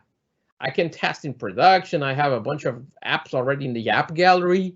So there's an app gallery. You can just go there. Oh, Joomla, WordPress. You can just install it from there. And it creates a web app, okay? And in the app service, bam, with I don't know, WordPress already installed. It's pretty cool. Staging and deployment. So you can create deployment slots also with this. This is also a great feature that I have. So for my customer, I built a slide, like a super fancy slide, and I just choose some of the upselling points that we have with the app service that will fulfill what they have. Worldwide data center coverage, because they need it, right? They had customers in the US, Europe, and Asia. So I already have that covered. Okay, so also Azure Functions and Web Jobs support on this. So if I have like background tasks and I had it on that project, I could just have this. Custom domains, of course, they wanted a custom domain with SSL and TLS. Auto scaling, because they wanted to have, when they have peaks, they wanted to have more compute capacity. I can have that. They are also using Azure DevOps for all their Git repositories, so I already had the code there. So yeah, I can easily integrate this with your Azure DevOps repo. So it's like a no-brainer. And I have integration, very easily integration with other services like CDN, Content Delivery Network, Traffic Manager, Front Door, just to name a few. Okay, of course, there are more, but those were the ones that make sense for my customer. They come with different tiers. So I like to categorize them in 3 categories. You have free and share it, that you get like 60 or 240 compute minutes a day. And when that compute minutes a day, it's all spent, you basically start to see an HTTP error in your page. My question is for you. Do you really want your professional website to look like that? Like, oh, there is an error, come back tomorrow. I will have more compute days for you. I'm like, huh? No, I can't have that. That will not work for me. My customers will kill me on site if I do that. So I was like, hey, it comes with custom domains. Hey, great, but I need to go to a standard premium or premium V2 because on those, I get dedicated compute for me. So in the back, I get a virtual machine. What they say is instances. You get a full instance for you, and it can go from 3 in basic, 10 in standard, or 30 in premium V2. So this is what you get. You also get to attach traffic manager, deployment slots, you get backups. All of this starts at the standard feature tier. But so to be totally honest, if you ask me, oh, yeah, what will be the choice for you? Hey, I will go for standards to start for a professional company. If you tell me like, I just want to try something out, etc., hey, go for the free. It just works. It is fast. No, it's slow, but you're just trying out something. You can wait, right? There's not a problem with that. The last one is the isolated, the app service environment. You also might heard some videos from Microsoft. They call it AZEs. So in AZE, you can go up to 100 instances, but what you get with this is the VNet isolation. So if you have a network on site, so on-prem, you can establish a site-to-site connection, which is a VPN connection, or using express route, and you can basically have an app service running a web app in a totally private way. So this way, a worker on your office, they will just go for an internal endpoint and they will see the web app, and the web app is running on Azure. From me here, from my office, I'm not connected to your network in any way. If I try to do that, I can't even get anywhere, because that endpoint is just a private endpoint. So only that customer from their network can get there, okay? So we can have this. Where can I run the app services? In the cloud, Azure. That's the first one. I can run it on ASIS. That's the second one in here. But I can also run it on Azure Stack. So Azure Stack is for companies. And I don't have a customer, but I have a friend that it's Russian. He works in Russia for Russian customers. And there is no Azure in Russia. But one of his customers, they really wanted to have this, and some of the features, etc. are very interested in this. So we created an Azure Stack for them, which is a private, okay, basically Azure just for you. It's just a collection even of hardware, okay, and everything. It's pretty cool. And so, of course, it's not exactly the same version that we have on the public Azure with all the features, etc., but it's quite cool. I can have things like app settings. I can just go here, just put some connection strings or app settings straight in the portal. And then this, okay, will override the ones that you coded in your source code. So it's pretty cool. I can also do auto scaling. I can just establish an auto scaling rule in here. So it is quite cool also what you can do with this, okay? So you can just go, just say, oh, if I get more CPU usage, more than 70%, bam, I want a new instance. It's quite fun to do and quite easy, okay, to do this. So I will start to do demos, and my first demo is creating, okay, a web application. And I'm already here, I'm in the Azure portal. And what I'm just going to do is I'm just going here, okay, to create a web app, and just search web app. And I start to create a web app. I just need to say here, okay, what is the resource group where I want this? I already have a resource group here ready for us, okay? So now I can just call this AZ UoL PK, okay? And I'll just put here Europe, okay, West Europe. And I'm just going to say this is .NET Code 3.1. Here you can choose between Windows and Linux. And I'm just going to choose West Europe. So this is the region where I want to create this. And then it will create me basically here Windows plan, and the SKU it's a standard. Okay, that's all good.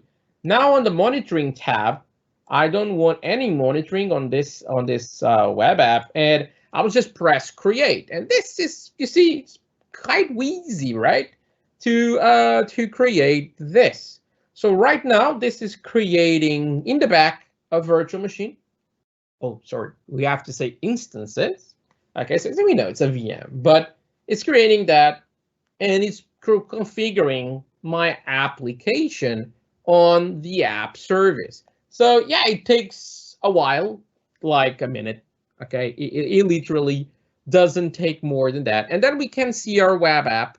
And we can already see it, so we can go to the resource. It's already finished. So if I click browse in here, you see the landing page. Oh, yellow app service developers, and that's it. What I'm going to do right now is I'm just going to change this. So I can use an app here that I have under development tools. I have something called the app service editor. So I can just go here and I can edit that HTML that shows on that page, just to put Europe, so that we know that that one is in West Europe. So if I just go to this page here, and this is the text that I want to change, and I'm just going to put here West Europe. And if you see now, if I refresh this page, hey, West Europe. So now we see here, it just shows West Europe. So we know, yeah, this is the West Europe one. Great. Okay, in my customer, what I did to was like, yes, this is the one here, but they also need me to create another, okay, another web app in the United States, and another one in Asia. But for our example, Asia doesn't matter right now. Okay, I just usually demo this just with the United States and with Europe. Okay, so I just did this PK, and then I'll just put here US so that I know, yeah, that's the one running in the United States. I just do this, and in my case, I will just put here West US. And of course, that's a standard. I'll go monitoring again. I'll say no. I go to review and create, and I will just click, okay, create. And that's done. Okay. So it is quite easy to do this. And now this is going to finish, and in some time I will just go there. Okay, and I'll just change this saying East US so that we know when we do the demos that we know it's one or the other. In the real life, in the real world, you just deploy the same application. This is just because it's a demo, and I want you to notice the difference. Okay, so oh, there you go. It's already done. So let's just do that right now. So let's go here to the app service editor. Let's click go. And I'm just going to change this bit here to East US. Just taking a minute to load here. There you go. Okay. App service developers, East US. There you go. We don't need this anymore. And if I scroll to overview again and I click browse, there you go. You see this one, and this one says East US. It is just working. So right now, basically what we have, it's what? It is very similar to what I can show in here, right? So I have West Europe, I have an app service plan. Don't bother with this here. Say, hey, there's a queue and there's a function app. I didn't build this, but look, I could also have built this for running some background tasks, etc. We don't have that, but let's just leave that in the picture. But yeah, Tiago, that's great. But look, I'm here, right? So I'm here. I'm in the internet, and I have an endpoint to go there, and I have another endpoint to go there. But look, I just want to have what? What I want is to have, let's just delete all this. So what I want is to connect to something in here that then will make the decision to send me there or here, right? Based what? Based on my location, because they had very big latency issues. That was their big problem. So that's okay. What you have and what you are asking, it's called Traffic Manager. So I can do this with Traffic Manager, and Traffic Manager allows you to control, basically using DNS routes, traffic between endpoints like Azure Virtual Machines, app services, cloud services, and even external endpoints. You can even have like combination of on-prem and cloud-based applications with this. You can see some of the benefits in here. Improving availability for critical applications, because, well, we have one app deployed in 2 regions. It can even be 2 regions in the US for a US only company. That's fine. You just basically have 2 deployed 2 times in 2 data centers in 2 regions. If one of the regions is down, you still have the other one to respond. So yeah, improving the availability, improving responsiveness for high performance applications. This is exactly what I had, right? My customer is requesting that because, you know, big latencies that they had. They didn't want that. Also, to perform service maintenance without downtime. You can just take one region down, you do the maintenance, you put it up again. And yeah, it will work without any glitch whatsoever. Okay. So how do we configure the Traffic Manager, right? How can I configure all this? Well, we configure by creating a Traffic Manager profile. When you create the profile, you need to choose a load balancing method. Call it routing method too. And when you choose that, you have several options. Look, I don't have time to cover all of them today, but if you guys have questions, shoot away the questions in the Q&A window. I will try to answer the most that I can in the end. And also, after this, you can always reach out to me through Twitter or email or whatever your preference is, and I will try to help you on that. But some of the big ones and cool ones, it's what? Priority. So priority is the easy one, right? It's like, oh, you have priority 1, that's the endpoint, and everything goes there. If that one is, for some reason, not working, you should have a priority 2, so everything now goes to priority 2. That's it. That's an easy one to explain. I also have performance, and performance was the one that I use for my customer. So what performance does is I just need to add those 2 web apps that I created, those 2 Azure App Service web apps, has endpoints in the traffic manager, and that's it. So now, because I'm in Europe, I'm based in Europe, so what happens is if I go to the traffic manager endpoint, it will make the decision to send me to the one that is closest to me. That's what the performance does. Geography, you can force that. You can say, well, every single request that comes from country A goes to that endpoint. It doesn't matter if it makes sense or not. That's the rule that you define. So you can force that. Okay, so that's what you can do.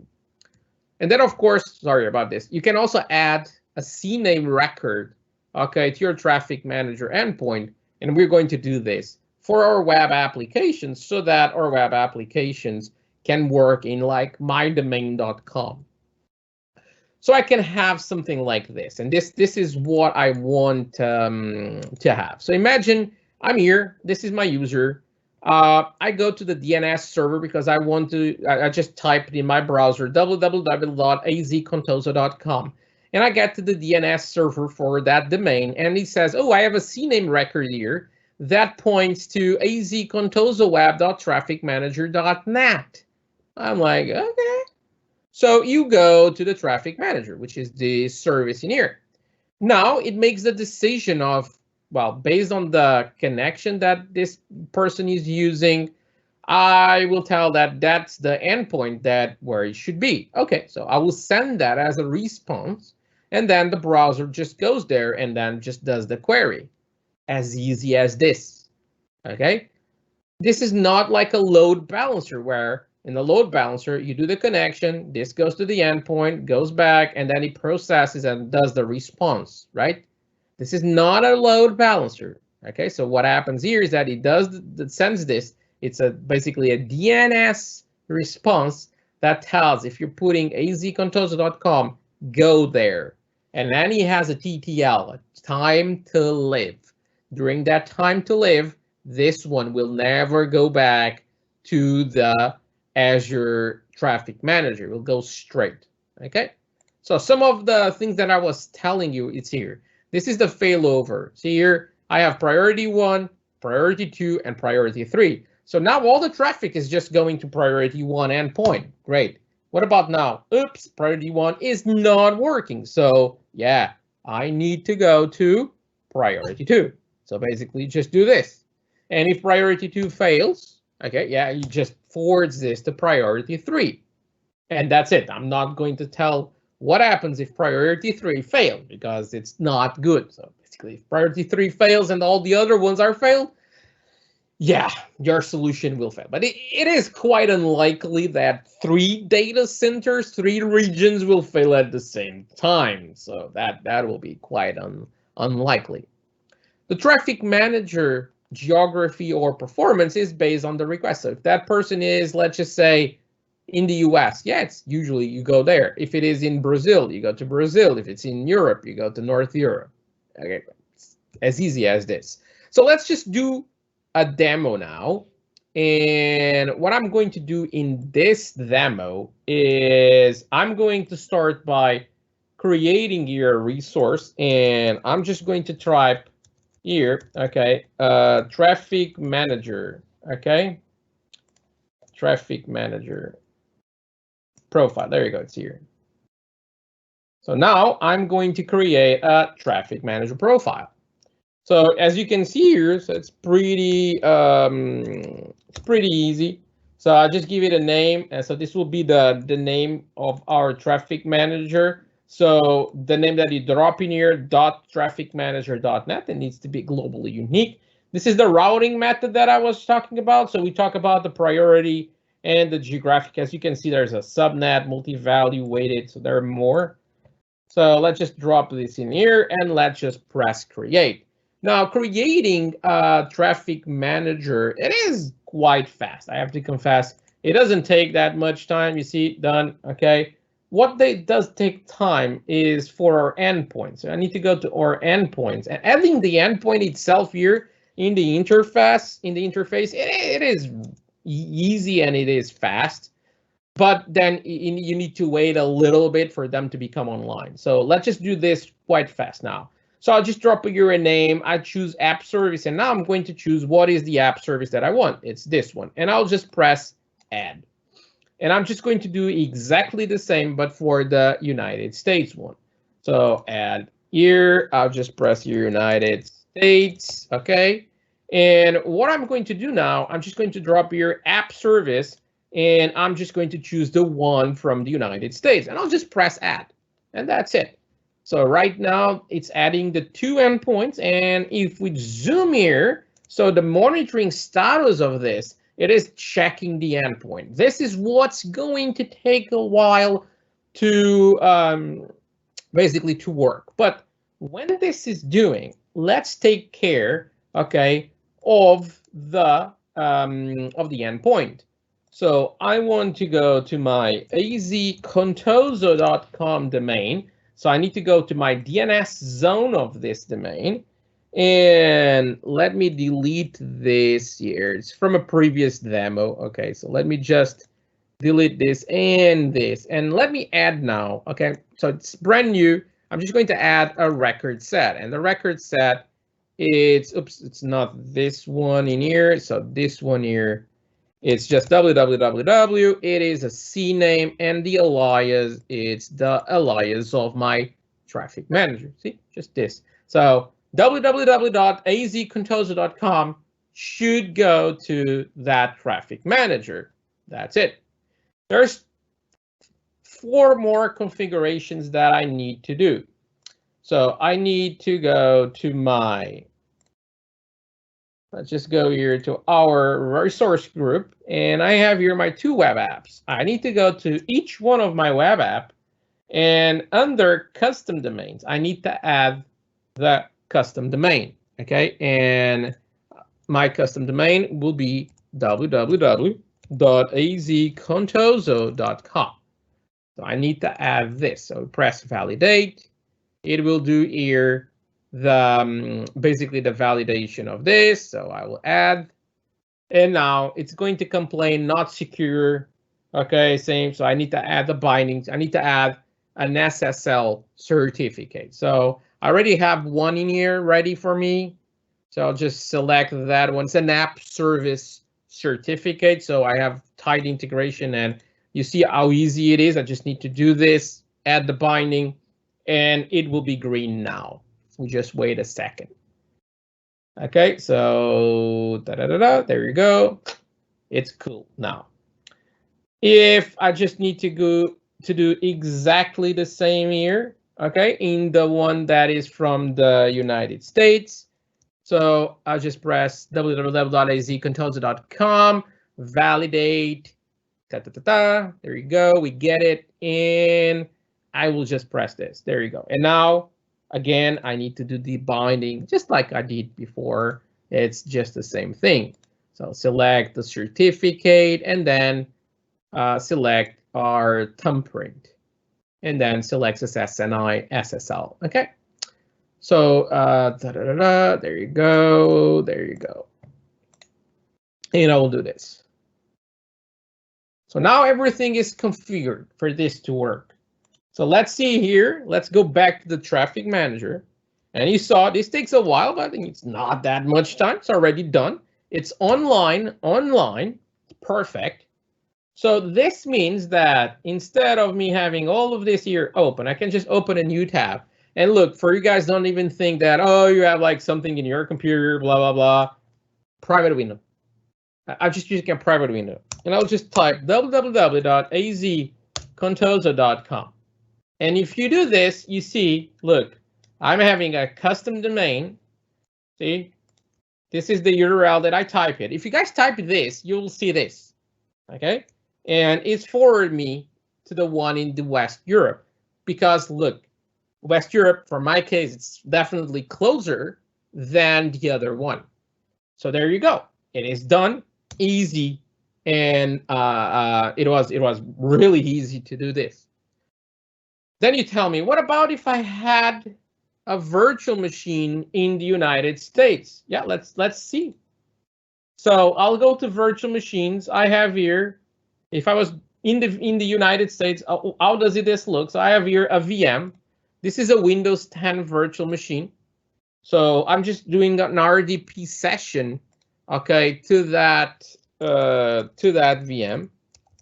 I'm just typing here the password. You're not seeing this because it's in my other screen, but let's just finish the connection and I'll drag it to this screen that I'm projecting. Okay, so there you go. There you go. So you see, this is my VM. Okay,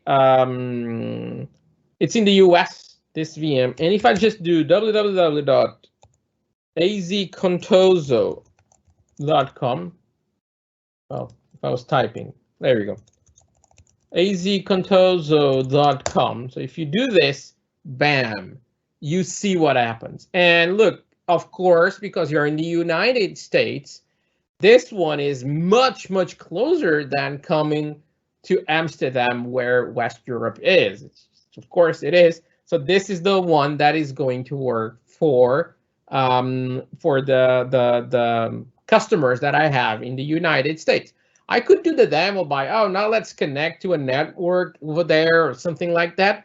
But the problem is that I can't do that. I have VPNs everywhere in the world, but I can't do that because if I do that, usually my connection to Teams drops and then my conference call goes away. So I have to use something like a VM. RDP, it's not for sure the best option, but it does the work. Okay, that's what matters.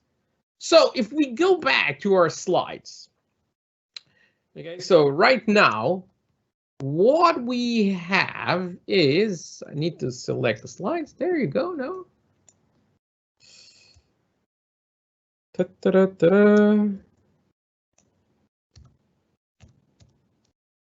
There you go. My God.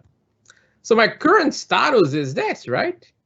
So now I have a traffic manager here that takes the decision to send me there or there, depending on from where my connection is coming from. That's like awesome. But what about customers that they might be like also in the US or in Europe? But look, sometimes even in Europe, you might be far away from West Europe. So I really want even to put some data even closer to you. That's where I use the Azure CDN.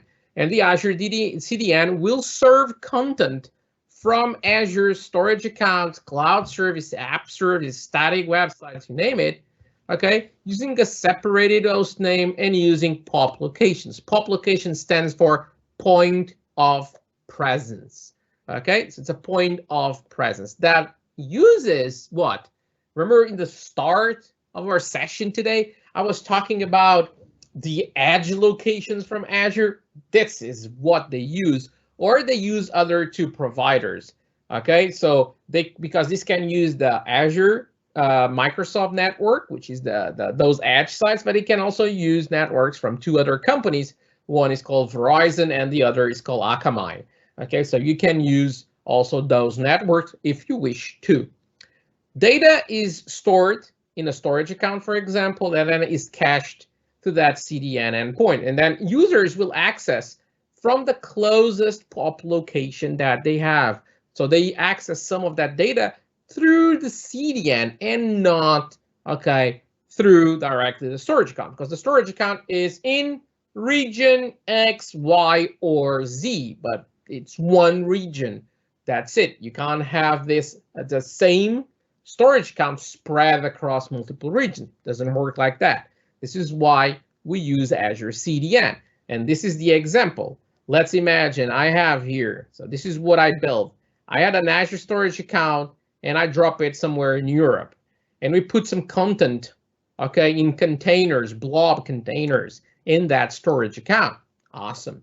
It was pictures, CSS files, JavaScript files, even some HTML, videos, some music. So stuff like this, static content.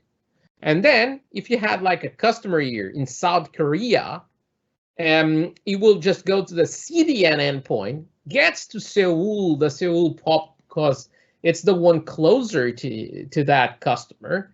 And then if that one doesn't have the content, it will push the content from the storage account over there, and it will cache it in here by default for 10 days. You can tweak all of this, okay?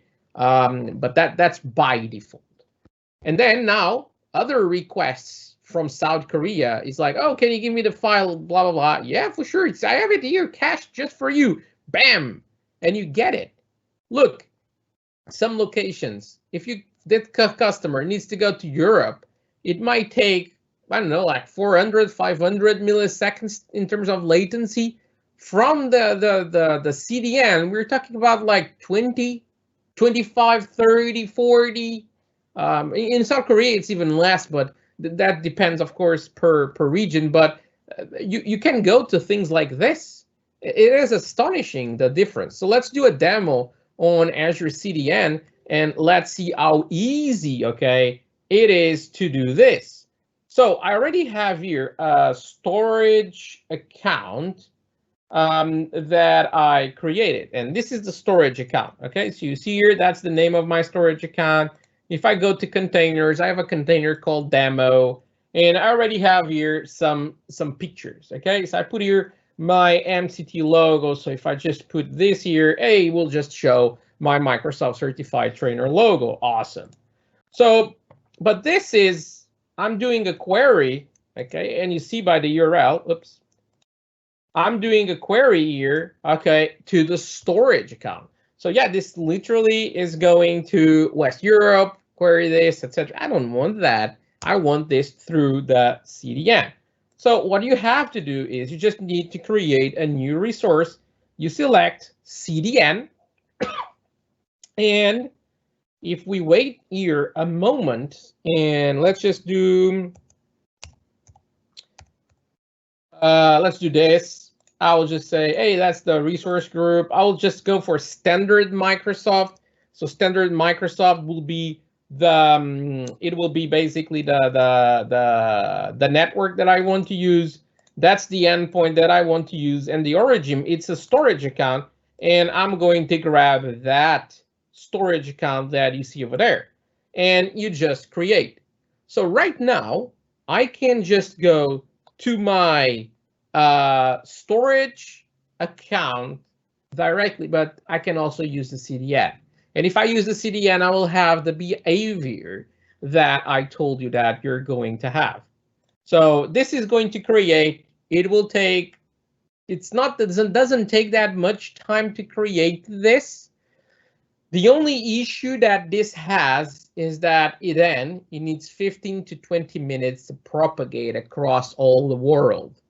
Because of that, now it's like the cooking shows. So what I'm going to do is I'm just going to take like a tray, you know, like when you have like a piece of food in the cooking shows, they put it on the oven, and now you should wait 30 minutes, and then, oh, there you go, we have it here ready. I'm just going to do the same thing with the CDN. So I already have this one, which is exactly the same configurations, okay? But I just call it done, okay? That's the only difference. And if I use now, okay, the endpoint of my endpoint that I have here. So if I basically bring here the endpoint and I replace here all of this, okay, by that endpoint. So what I'm going to do is this, and this means I'm using the CDN, because you see here, that's the name of my CDN, but then it's azureedge.net. And if I'm doing this, you're going to see that, there you go. Okay, I also have, I can open another tab for you guys to see. I'm seeing the same picture, but this picture now is being served through the CDN. And of course, it is much, much faster than the previous one. So the current status now, it's what? It's this. So I have here now also an Azure blob storage with some static content that is being served by an Azure CDN. Of course, this leads to you need to change your application code sometimes because, oh, the videos are not over there. They are through the link of the Azure CDN, but it's just links. It's not even server-side code that you need to change. It's just a link. Okay, so it's not a big thing to change. Other services that I use: storage, functions, Redis cache, Cosmos DB, and SQL databases to store structured and unstructured data, Azure Search for a full search experience, and also Azure Front Door was also used in our project. So what do you have here? It's something like this. So you see here West Europe, East US, and I also had Asia, but I didn't want it to put here in the picture because it's just too big. And I have basically traffic manager. Okay, the CDN is serving that content over there. I have a web app in here. I have another web app in here. I have functions to do background tasks. I have Redis cache to do caching, so it will be much faster to serve data that is under SQL and Cosmos DB. And also from that web app, sometimes I want to search. I was using Azure Search to do this, and I kind of replicated that, and the content from those databases is being geo-replicated. Okay, so because I want to geo-replicate that content, because if I have a customer in the US, you need to see the same content as the one in Europe. So this is basically what you have done. Some tools and resources for you guys. Okay, I talk about something like Visual Studio, Code, Git, Azure DevOps. All of this, it is stuff that you can grab for free. Okay, there's no charge on this. Even Visual Studio, there's a version that is the community one that you can grab for free. My favorite today, it's Code. I love Code. And also Git is free. Azure DevOps, you can get started free up to a certain point. So all of those are free tools that you can just use here to build amazing things. And of course, the web app and all of that. But yeah, usually we are talking about paid things. So I'd just like to say thank you very much. It was a pleasure to be here. My name is Tiago Costa, and this is how you supercharge an app application to the global scale. So you have my contacts here. Don't forget to follow me on Twitter, go to my website, or just send me an email. It was a pleasure to be here. And I think I will pass now to the moderator. I don't know if you have questions. Oh, I see a question here. Okay, let me read. So the question is, by looking at the subsea cable network, I have a question. If we don't have a data center in our country, maybe the traffic will be at risk. Because requests are being routed to the nearest location where the data resides. Okay, so I understand the question, and the question is, it's not more, sometimes it's not like a liability risk or a security risk. Sometimes it's more like a compliancy, because governments usually like to have data within our country and things like that. And yeah, that might be some problem over there with that, if data is in another country where you don't have your stuff. That is for sure. But in terms of privacy, so all that network is a private network. It's not the internet. Okay, that diagram that I showed you, that's not the internet. It's just totally a private network. Okay, cool. So I think I will pass now to our moderator. Okay. Oh my God. Thank you very much, Mr. Tiago. It was, I don't know how to explain it. It was amazing. The people loved this. The participants just loved your presentation. It was so amazing. I was so into it. Thank you. I never knew cloud was this amazing. I knew it was amazing, but I never knew it was this amazing. I mean, you just use cloud as like a VPN. That was cool. That was cool. So thank you very much. We really liked that. So this was talented and experienced Tiago Costa. I again thank you very much for being with us. I hope you enjoyed our service. We did. We really did. So thank you very much for sharing all that information and knowledge with us. We admire your affection towards Azure. We thank you for joining us on this bootcamp. Next up, we have another respected guest, Alberto Morillo Rodriguez. Mr. Rodriguez is a DBA consultant at elchavo.com, professor at Instituto Tecnológico de Santo Domingo, Dominican Republic, and Microsoft MVP.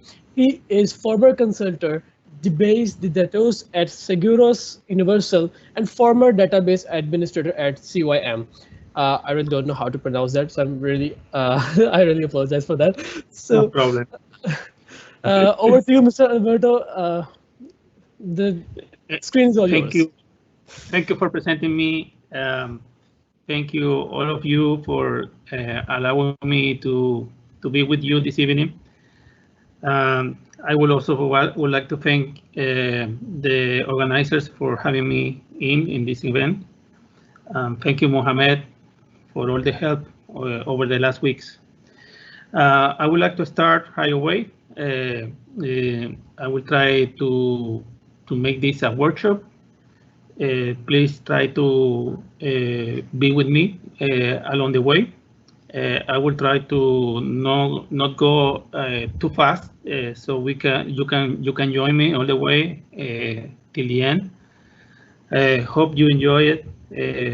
Hope you find this a motivation for you to learn more about Azure and to gain more skills to have good jobs in the future. Let me not waste more time and go with the workshop. Here, I hope you have logged into the portal, portal.azure.com.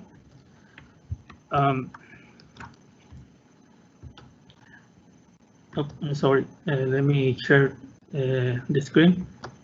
Okay, here we go.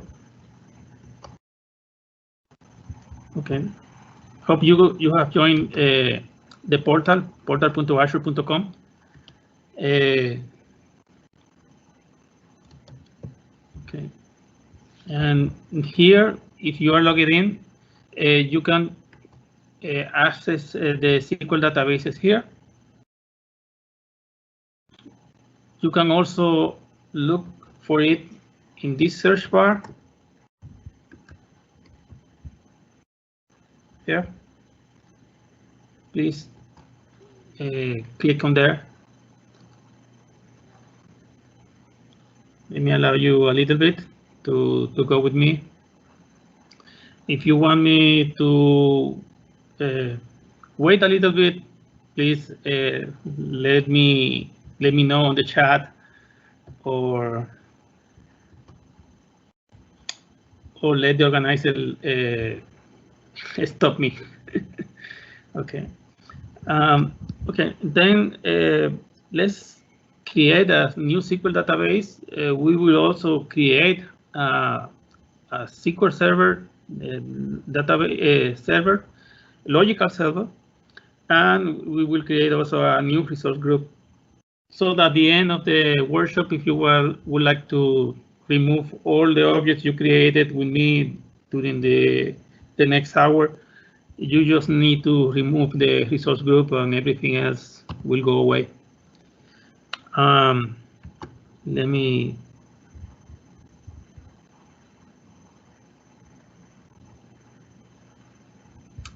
Okay, here you will see your subscription right now here. If you have many, you will see many of them here. You also will like to create a new resource group. I'm not expecting you to have any resource group yet created, but if you have, anyway, let's create a new one. I would call it LG University.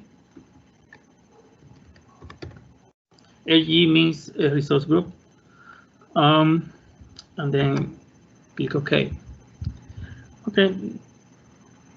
Let's scroll the bar down, and let's create a new database. You can name it as you like. I will call it University. I will also create a new server. I hope. I think you you don't have any server created, let's create a new one. Here, I will call it a Modelo, the server, and as you can see, the server will have also the database Windows Net name. So the full name will be amodelo.database.windows.net. Here, you will have to input the name of the administrator of that server. You can name it as you like. I will call it Modelo, my last name. You can then add the password here. Please remember your password. We will need it a few times during the workshop. Keep it, write it on a notepad or something, and so you don't forget. I need to confirm the same password here.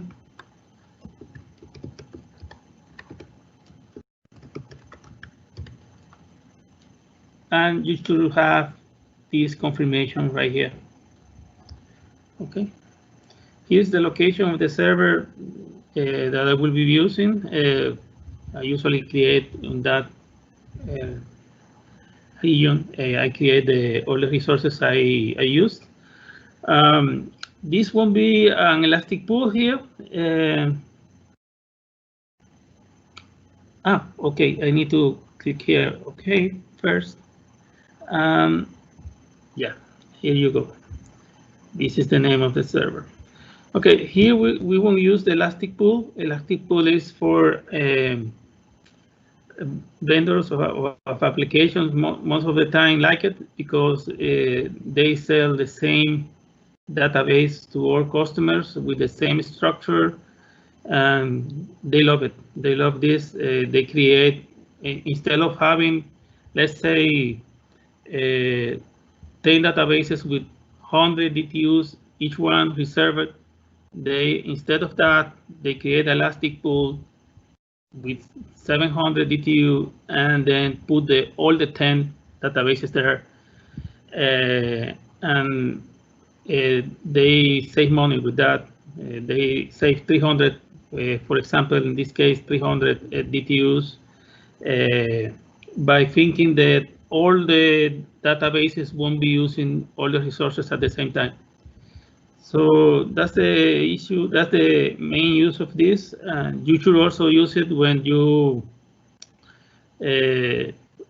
for this type of company that, as I told you, when they have to change the structure of databases, they need to add a column. They just create an elastic job, and it will run it on all databases on the elastic pool and add the column on the table they plan it to do.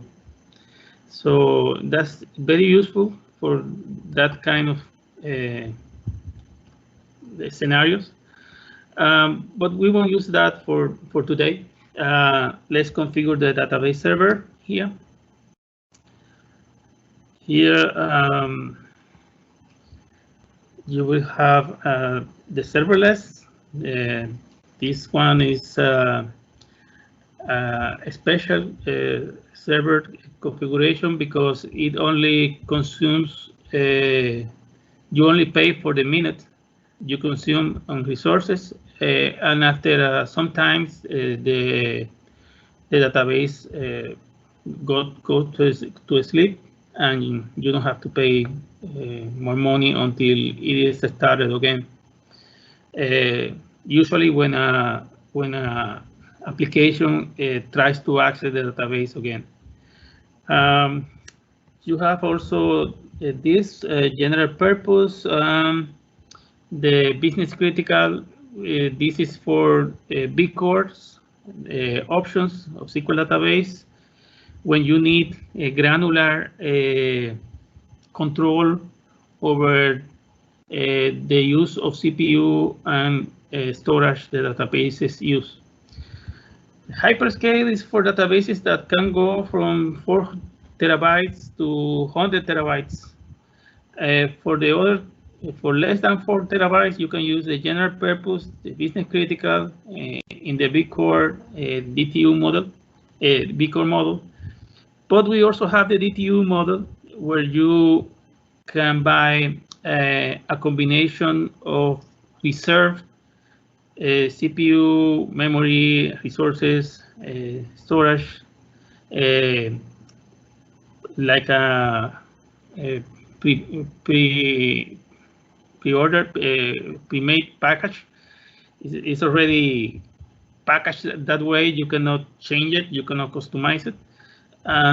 You can then use the basic that you can pay $5 a month, as you can see here.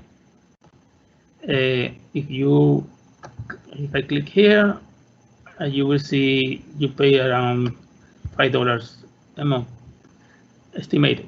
If you use standard S0, you will see you can pay starting $15 a month. And you will also with this database, you will have automated backups that Azure keep it for 7 days to 35 days, depending of each of these options you choose. If you choose basic for 7 days, if you choose a standard or premium, you will have backups for 35 days, automated. Here, let's use this one basic for now. And as you can see, this has a limit of 2 gigabytes on database size in storage. Let's use that. Let's apply. You can see here is the confirmation. I took that one. Okay, basic. Let's go to the next. The next part is networking. Nothing to do here. Okay, here in additional settings on this tab, let's create our database from a sample, the database that Azure offers. That database is called AdventureWorks LT. Let's click on that one. And also let's give me a moment.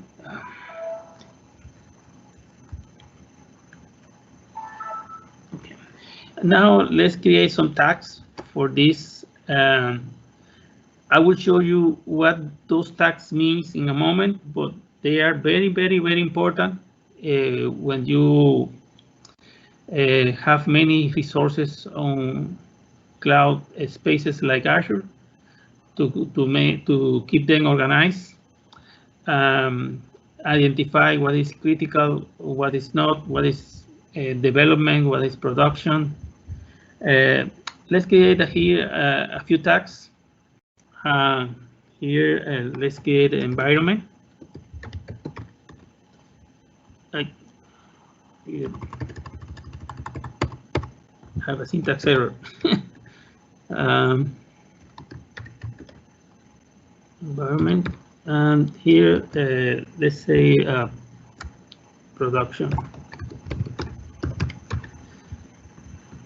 I'm sorry, here production was using the value. Okay.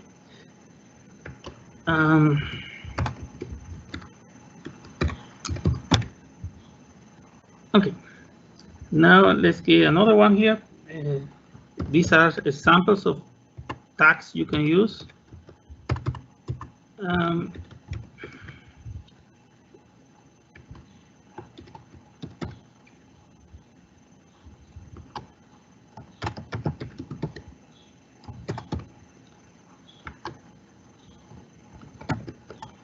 And also the application this resource will be related to. Let's say it's the CRM. Okay, after that, let's go to the review and create. And let's create our database of just $5 a month. to create here.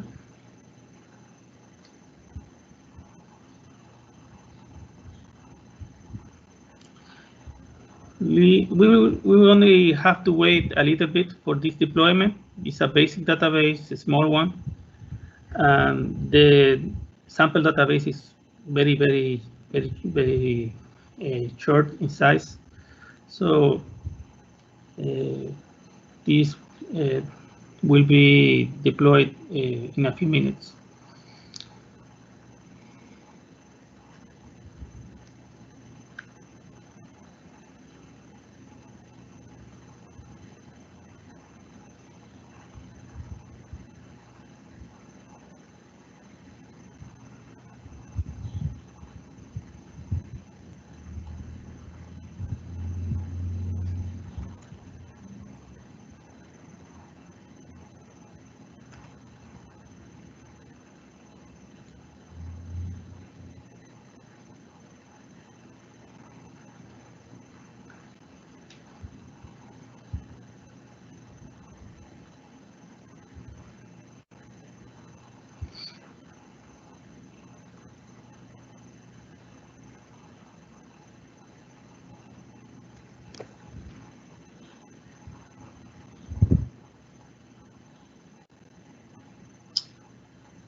Okay, you should only not have here the message the deployment is in progress, but also here you will have notifications of how is the process going.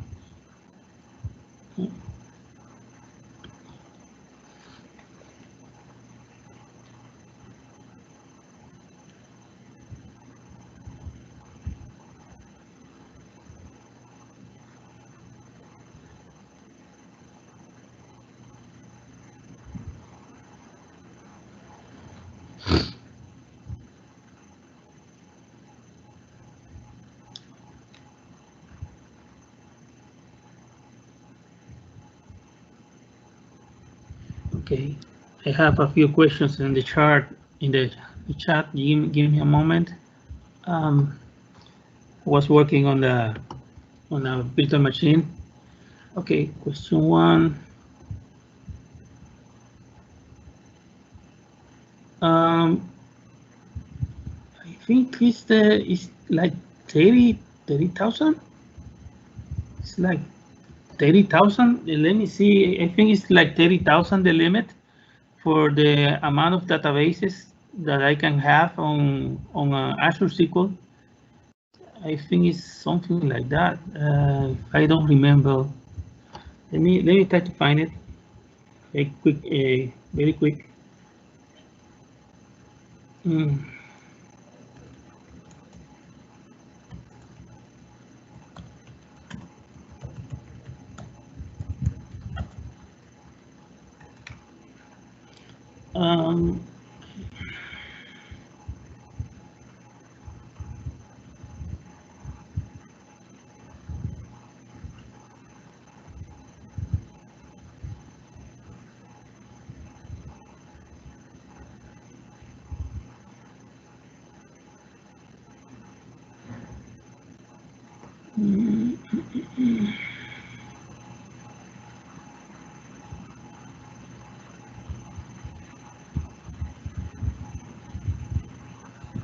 I'm not sure about that.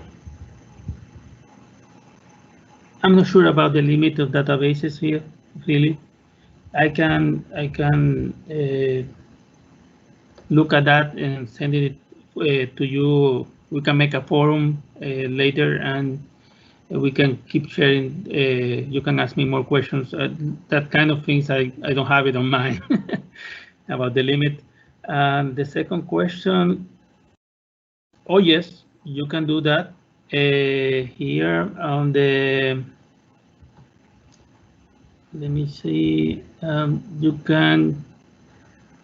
Let me see. What is that? is on the, when we create the database, we can there save that as an ARM template.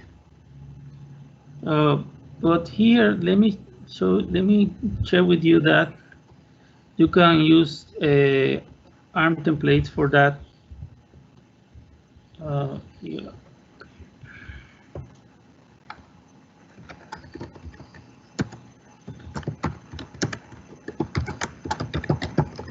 But in general, you can save that configuration as an ARM template. ARM.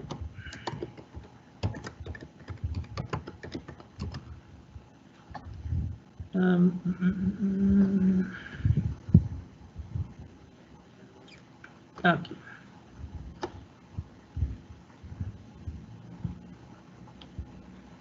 Yeah. Just give you an idea of how to do it. Let me share it with you. But we can take a look at that on the creation of the here. Let's try to. This is for question 2. Let me try to do that with you again. Let's say we are creating an Azure SQL database.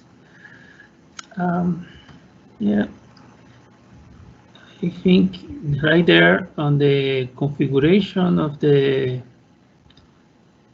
when we are creating the server, right there, you have the option to create the template. Give me a moment. Tags. Here you go. Here you see when we are creating on the wizard, right on the right review and create, at the bottom you will see download a template for automation. So all this configuration go to an ARM template, and then you can use it to create databases from there. Okay, let me see what else. Question 3. When scaling Azure SQL, it is required that we will not. Okay, good, very question. Good question. Question 3. When we are scaling databases, yes. On the workshop at the end, I will show you how to create logins at the server level and contained users at the database level. Logins contained at the server level, they are disconnected when failovers occurs, and also when you failover from in geo-replication, when you failover from the primary server to the secondary server. And also when you scale up, scale down, logins created at the server level are disconnected. So the best thing you can do, the recommendation Microsoft makes is, please go create a contained user to avoid that kind of issues. I will show you later on the workshop how to create a login at the server level and also a contained user. If you don't find that answer your question, please let me know. Any one of you, I owe the first question an answer for the limit of the databases. Question 4. Oh, the data on this database will I added by choosing the sample database.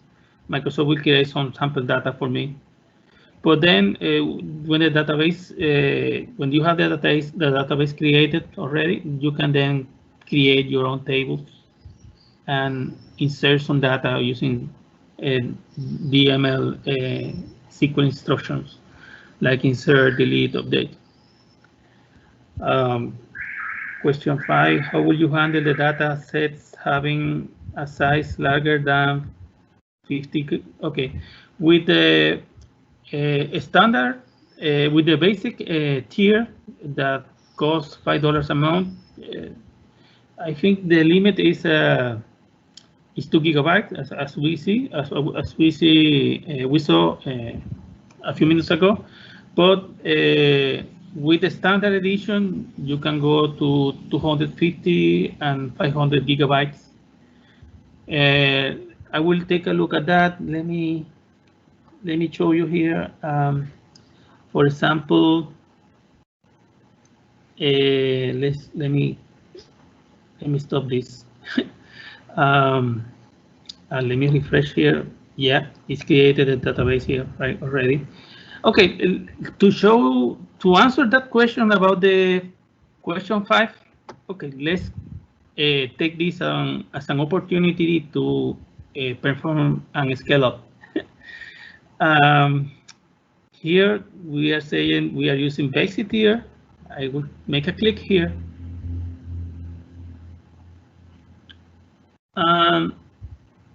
Here you can say standard.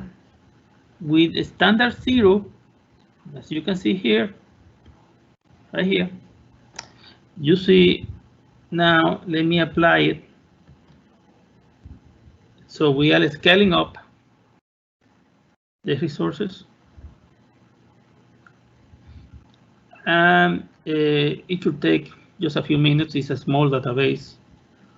For databases of 400 gigabytes, for example, you can expect this scale up to take half an hour, 20 minutes, or maybe sometimes 40 and 45 minutes. It's not very predictable. And also you need to take in account that all customers will experience degradation of performance or will be disconnected during that time. So you need to plan. My recommendation here is to plan the best you can. Try to benchmark, monitor the usage of resources during working hours, for example, and try to assign the best tier based on that workload. And then also measure on the off hours, let's say on the midnight, in the night, on weekends, where nobody's using the database, or let's say a minimal amount of users is using it. You can scale down the database. I have a customer, for example, financial customer that from 6 a.m. to 9 p.m. he uses P6, and after 9 p.m. until 6 a.m. and during weekends, he's using P2. So they are trying to save money that way. That's the beauty of this part, and also this DTU model, you don't have to pay license for it. When you use Pcore, you are using licensing. You even have you have the option to use the hybrid licensing to apply on-premise SQL Server license on that Pcore instance. But here with DTU models, you don't have to think about paying licensing for anything. Okay. Here, then you will see that with our database, we are now using S0. With S0 here,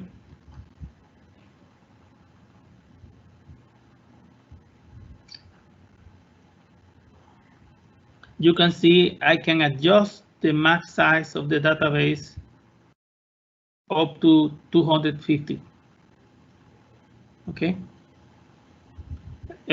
On other tiers, for example, if I choose here S7, I can take this to 1 terabyte. Okay. So from our end, let's keep it as basic or standard as you want. For now, I will keep it as standard as 0. I hope that answered the question number 5. Let me see if I have more questions. It seems like I have more. Yeah. How many databases? I think that's the question. Let me check. And let me check that. Limit of databases Azure SQL.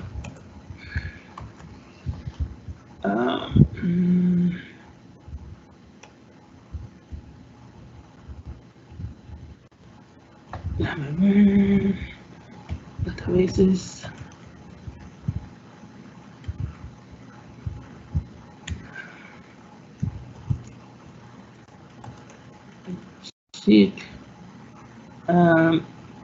Databases per server, it says 5,000 per server. Let me share that link with you. Let me give me a moment. Let me share it right here.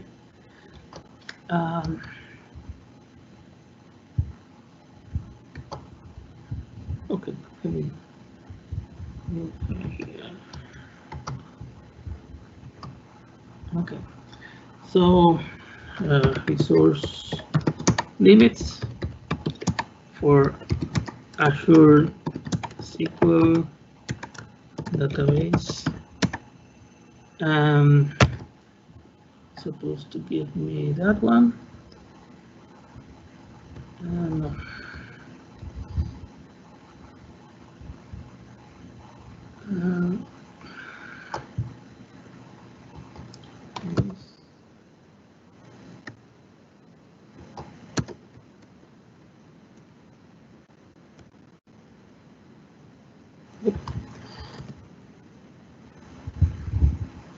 It seems that it's that one.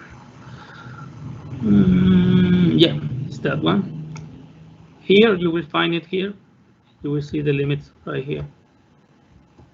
Sorry, I'm not good remembering that kind of things. I always rely on searching. Here's question 6. I think that is similar to question 1 or so. Let me share with you. Okay, question 7. Can I check if my SQL Server is compatible with Azure SQL database? Yes, you can do that using this tool that is called Data Migration Assistant. Let me share the link with you.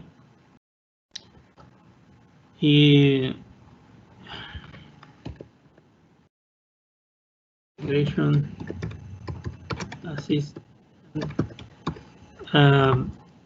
This tool not only give you the assessment, but it also allows you to migrate the database to Azure, but it does it offline. That means the users cannot be connected to the database during the migration. But there's a tool on the Azure that is called Azure Migration Service, where you can migrate the database to Azure even with users connected in hot. They call it online migration. And that tool has more options than this one because the tool that Azure offers as a service can give you the option to verify the data was migrated correctly. So let me share with that with you is question 7. Let me see. So, MongoDB is a different kind of database. It's more for not structured data. Not you won't see that kind of migrations to Azure SQL. For MongoDB, I recommend you better that to migrate to Cosmos DB on Azure, a platform as a service. Consider that for question 8. Please consider Cosmos DB to migrate MongoDB.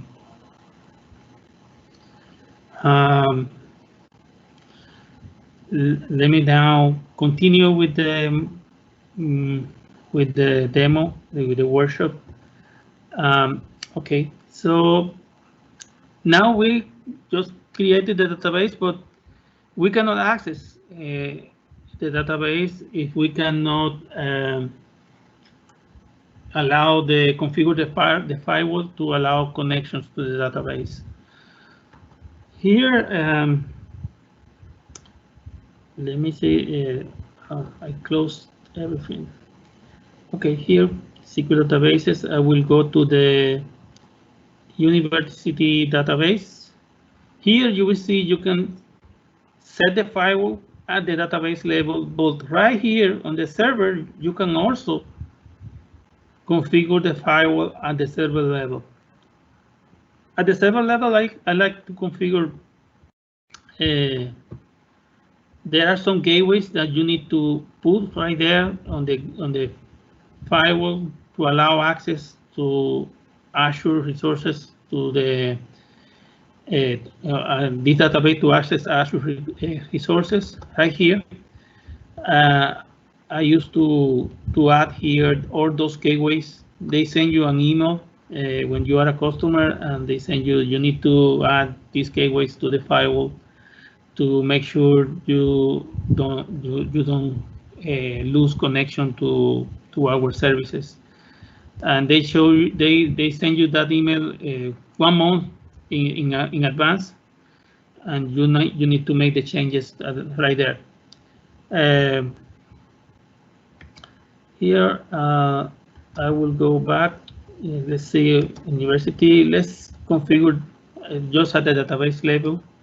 Configure access to our newly created database. Let's click here.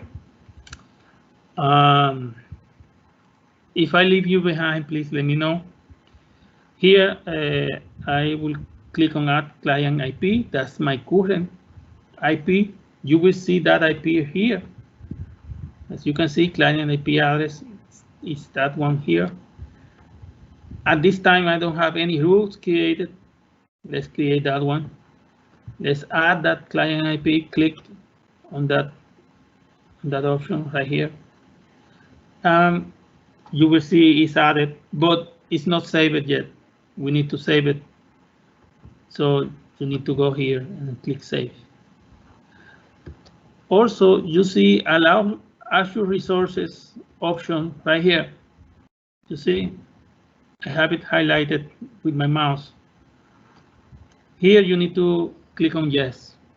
If you need to access the database from other Azure products, for example, let's say Azure SIP-NAS Data Warehouse, you need to access it from Azure Data Factory. It's like a SQL Server Integration Services service is used for it, extract, transfer, and load ETL. For those kind of services you have in Azure, you need to click on that. For most of them, you need to click on Yes and click Save. Yeah.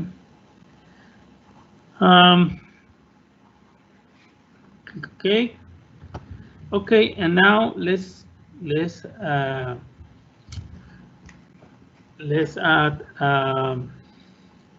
Let's run now the.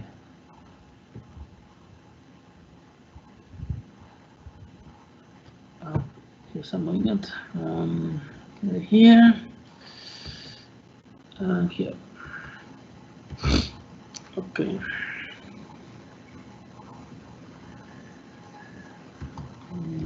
So I don't see my. Okay. right here, I think that one is, yes. Let's open Azure Data Studio. I requested to you to download this before, but if you was not able to download it before, you cannot do it now. It's not so big. Here we need to, you will see something like this when you try to open the first time. I will give you this window to provide information to connect to the database you just created. Let's add the server name. If you don't remember, no problem. You can always. I'm sorry. Let me check here. Here. Okay. Here I can see. I can click on here. Sorry.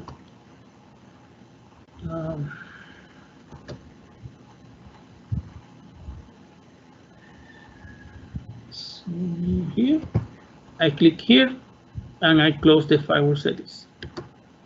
Okay, now if you don't remember the database server name, just go here at the right of the name and you will see you can copy to clipboard. Click there and now you can go and put it here on the server name.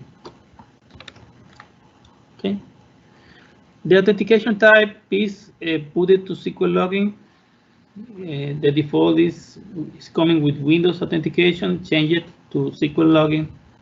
Remember the password I told you to remember at the beginning of the workshop.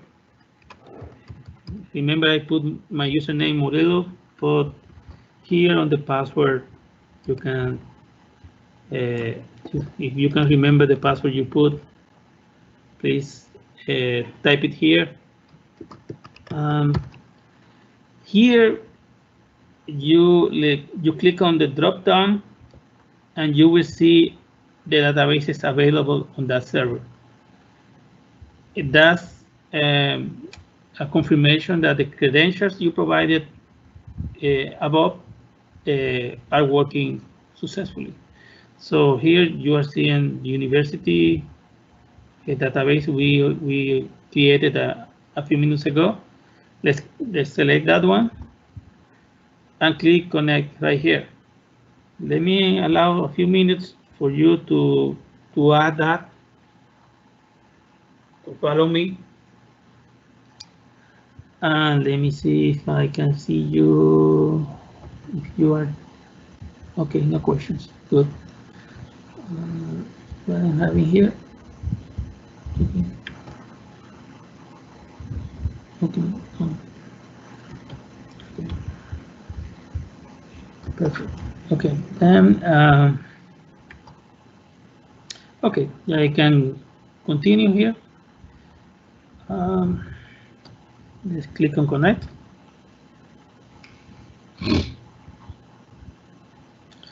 Okay, now that I have created this, let me close all this.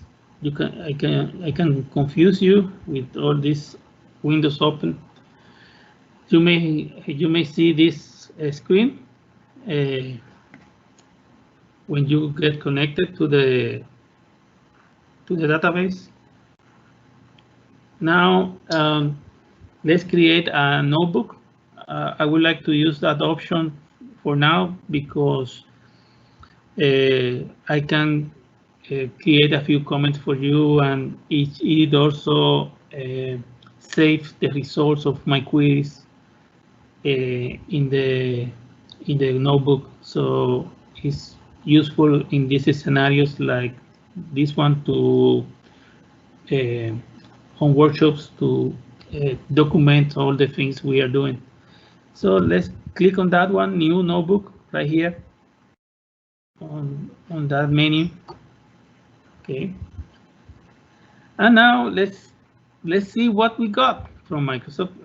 Documentation does not tell us all the resources that Azure gave us. We need to look for some of them inside the database on management views. So let's take a look on the hood, what we receive from them. It may vary from one region to another, and that's why it's not documented on Microsoft documentation. Some of the things that I will show you in the next minutes. So let's create here code. No, let's create here some text. Let's see what is the version of Azure SQL that we got. And here, let's create here. Oops, I'm sorry. Okay. So now let's see what version of SQL Server we are having.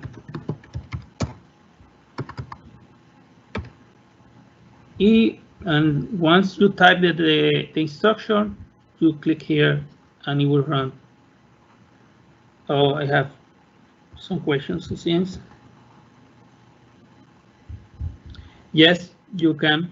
You can restore from a backup, and you can also let me check that.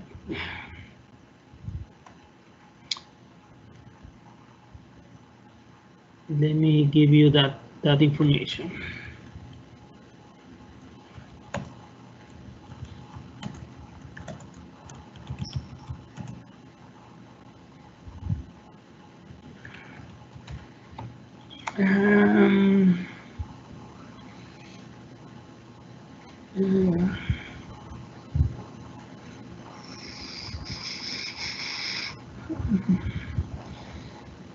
Let me see if I can give you the instructions how to do it. But from the database,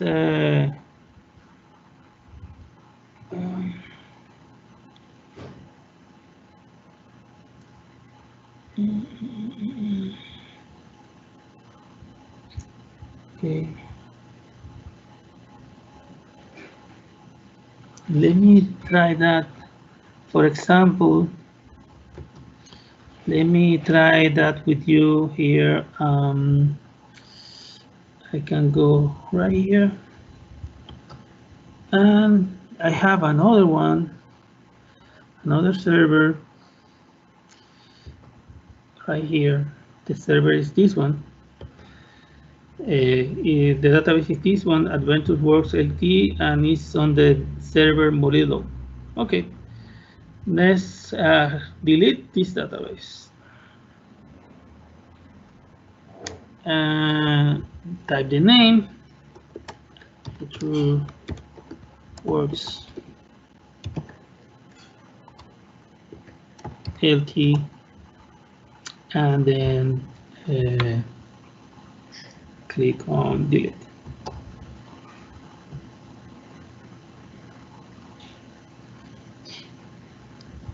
Oh, I think I cannot, should have not done that. Let me create a server, because when you delete the last database, it deletes the server also. Yeah, let me see. SQL Server. Yeah. Oh no, it's right there. Perfect. Let's see if I can. Here, you see on the database server is saying deleted databases. From there, I can restore it, but I think it's not yet restored. Yes, it's deleted. It's not available. Let me see if I go here. Yeah, I think it's because that was the last one on the server. I think maybe because of that. But you are supposed to find it here and get it back. If you delete the server, the logical server, the whole logical server, you cannot recover the database. You will have to call support, create a ticket, and they will do their best effort to recover the database. So I remember a customer, owner of a programming company in Costa Rica, and one of the developers deleted the server, the database server, by accident, and he deleted on Thursday, and on Sunday I saw his message on Facebook. I opened it. I contacted Microsoft.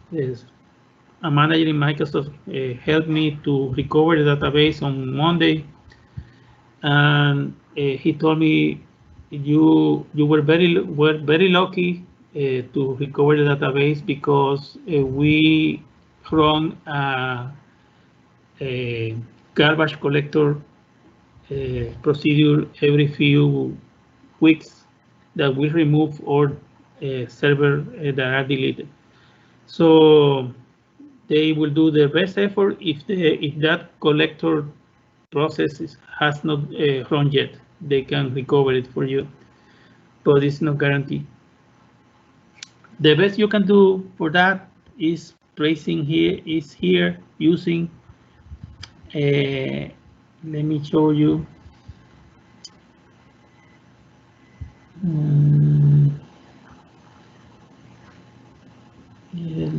Give me a moment. Let me see if I can see that option.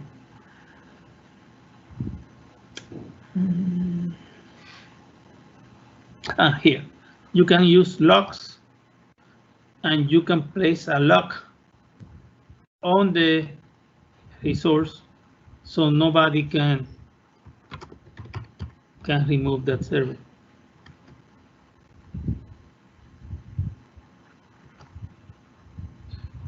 And you can add that. Hope that answers the questions. Number 10 is how to define the rules for database. Rules from database. Define rules. What kind of rules you mean? You can create triggers the same as on-premise to implement business rules inside the database. Is that what you mean? Let me know. If you need anything else, please let me know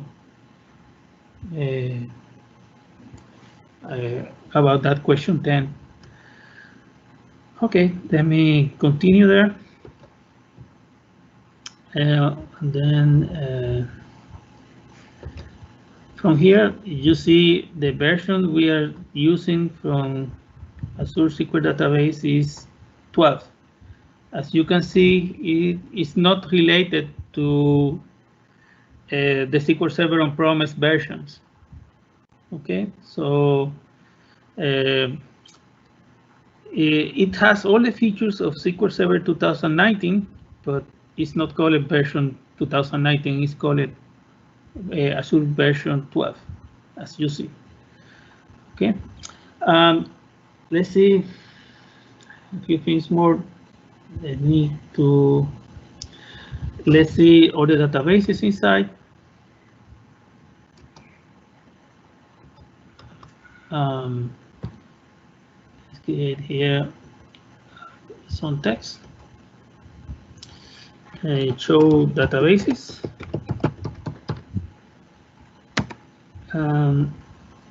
Let's run it.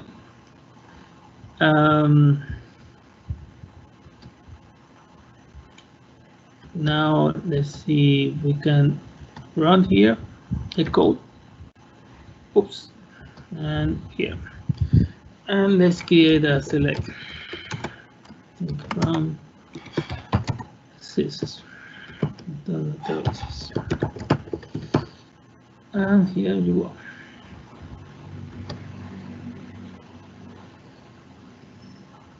As you can see, we only have two databases here, master and university. Okay. Let's now create a text. And here, let's see the objects we have on the database.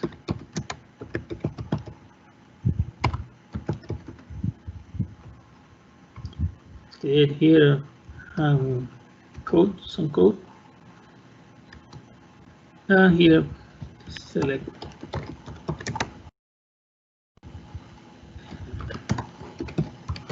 sys.objects.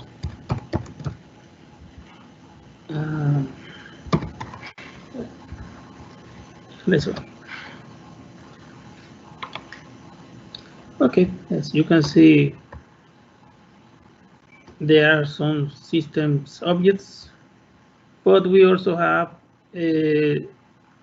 some databases and indices related to the databases that are part of the sample database. Here you will see the prod database has that foreign key. You see here more foreign keys on the sales order header, sales order detail on the product. So you are seeing some of the objects the database has. Let's see now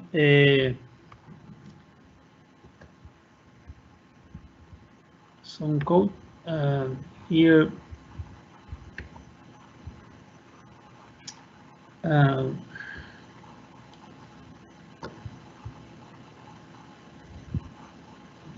I think where I am.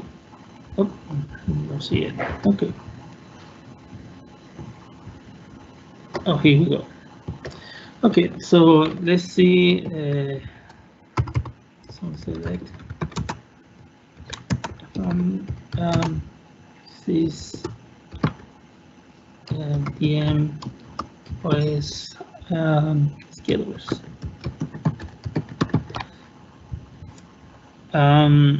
Let's run it. Sys DM. Oh, there we go. There we go.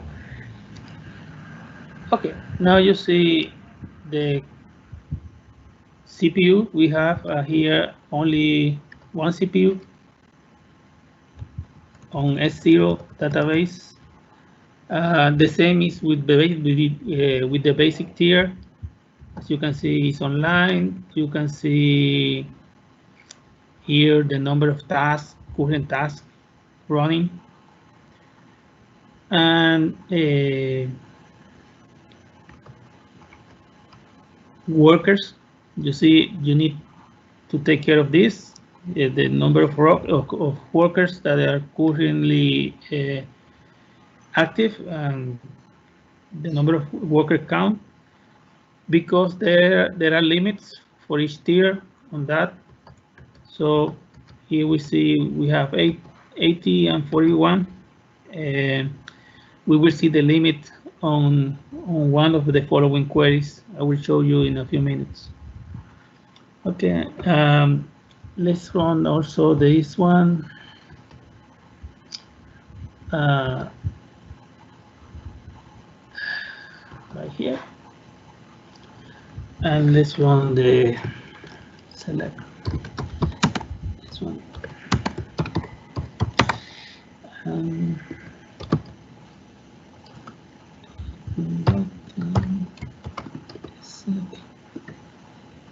Oops.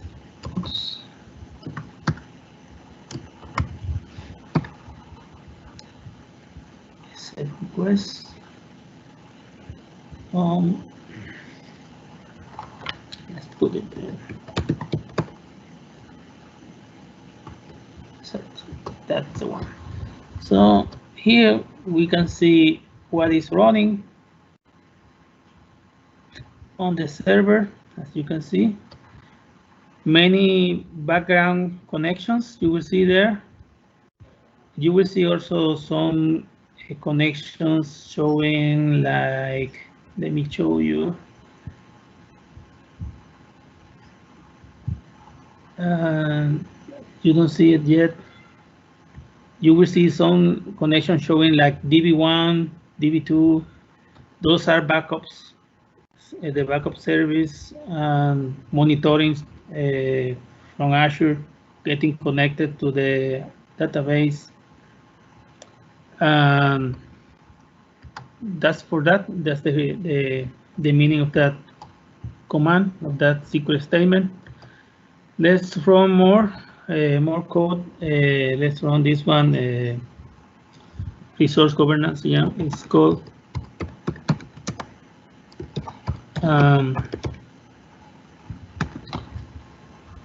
Oops, it seems I added right here. Okay, now let's create some code. Here on the code, let's take a look at this useful management view. Very useful.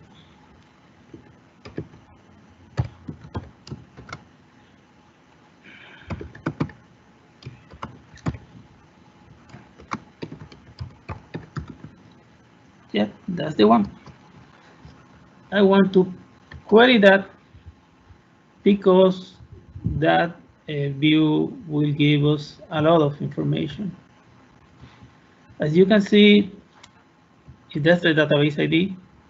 It gives you the server name, database name, but here on the SLU service level here name, you will see we have an S0 server, but it's also showing you are running on a G4 hardware. If we were running on premium using P1, P2, P6, you may see you will be using G7. You will also see G5 on the top service tiers of the standard edition. You will see it on X7, I think. If you have the database on S7 or X11, on the top service tiers of the standard, you will see you are using G5 hardware. Also very useful, you are seeing that you have a DTU limit. You are seeing you only have one core. You cannot have a minimum or maximum, you only have one. And also here you will have more and more information. That's the maximum number of memory, the max number of sessions. That max DB memory is managed by Microsoft. Don't ask me about that. It seems like I have some question. Oh, you can import it right here. Let me show you up here on the database, on the portal. You can use right here. I'm sorry.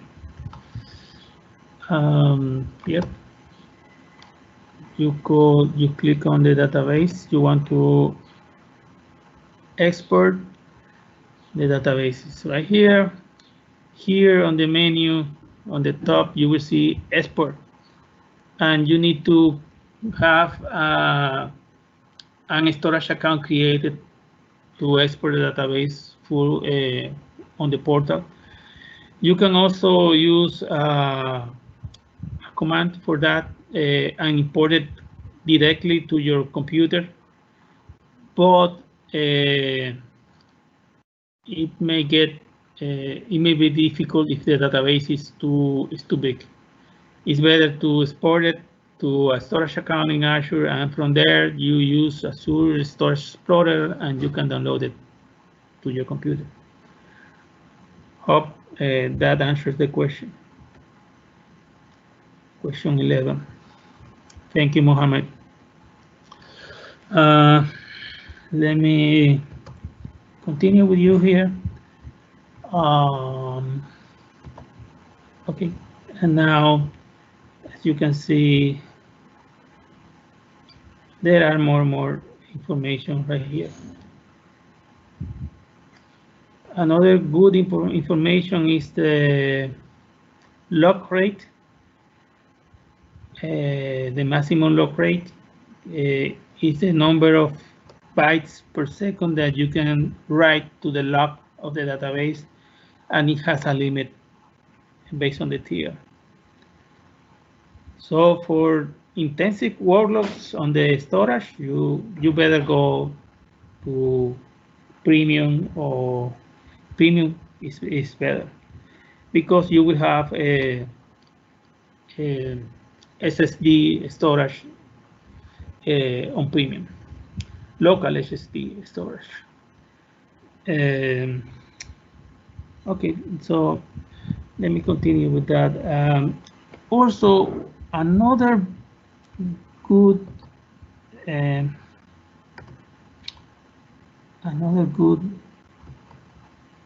management view that you may like is for memory. What is the memory the limit?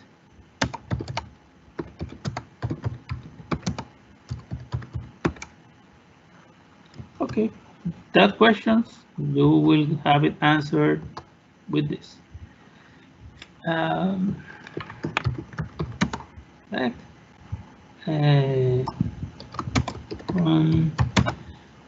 Sys PM OS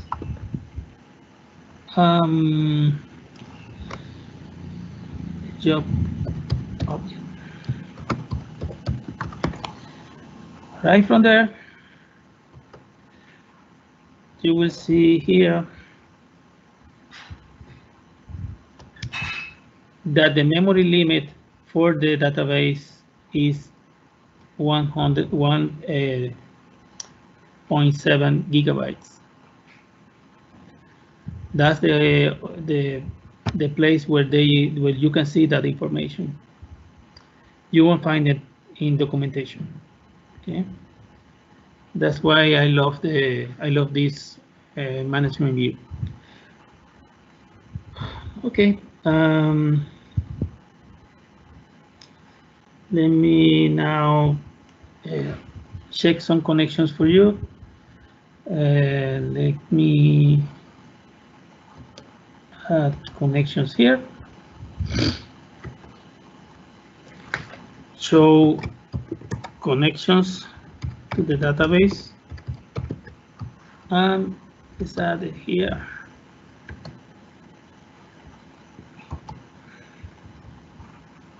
Okay, let's create a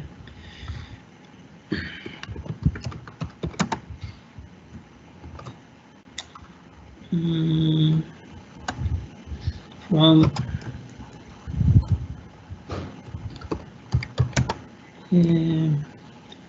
I will add it like this. I'm sorry.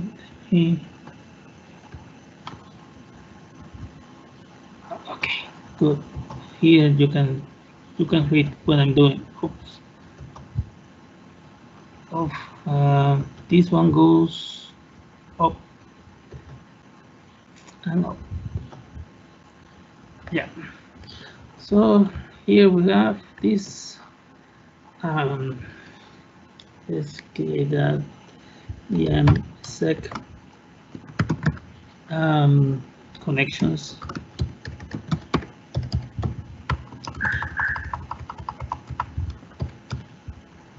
There you go. And then join with the MS sections.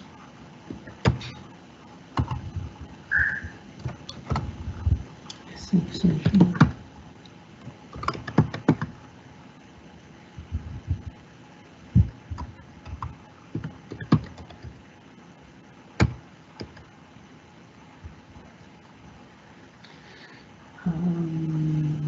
And then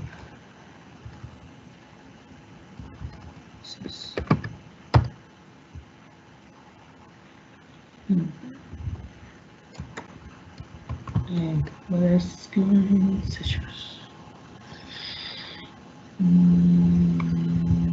System sessions, okay, and MS.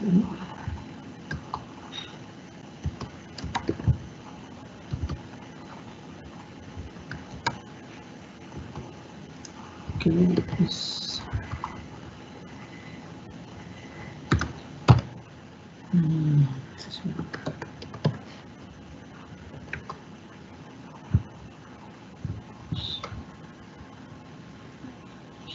Oof, let's see. Open. Okay. So see session B and S session B. There you go.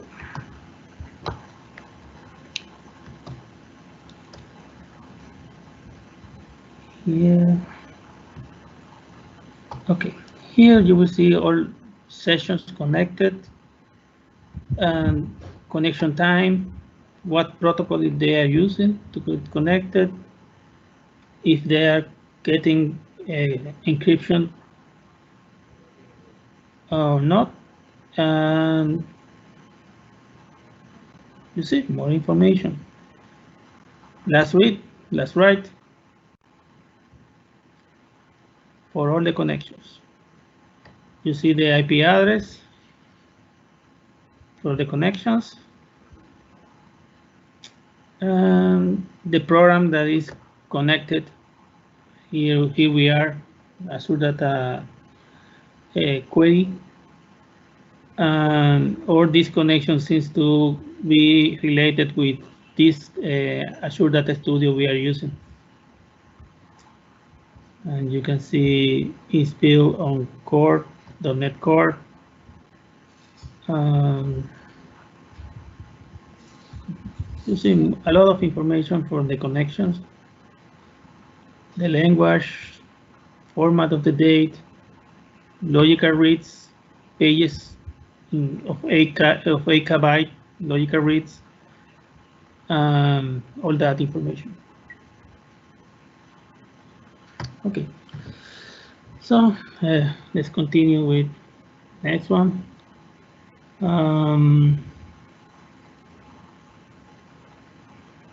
Okay, let me take this one from here. I have it right here.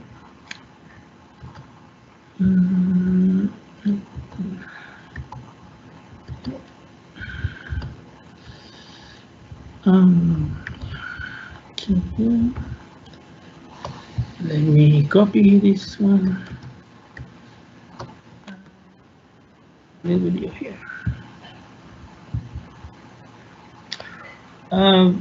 For these ones, let's get all the tables.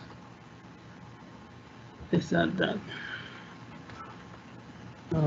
List tables on database.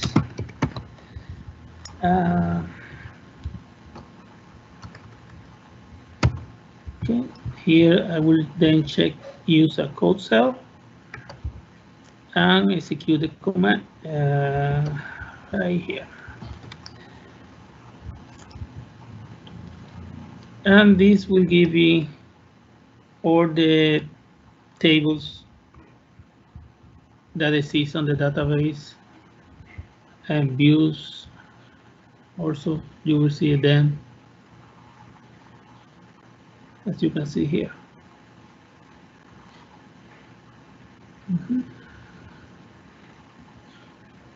Okay.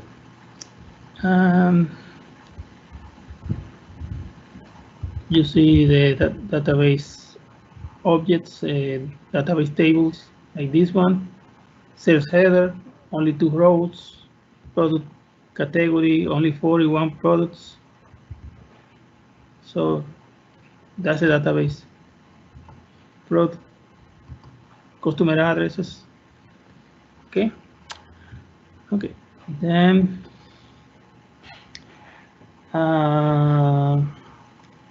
I would like to run some queries with you. Let's run this one. Let's run a query on the sample database we have. Is this one. Let's run this one.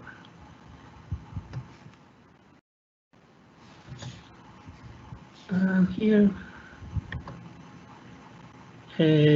let's say sample query.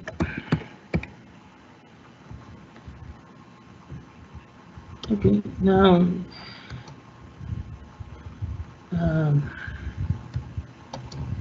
okay, so now let's run the query.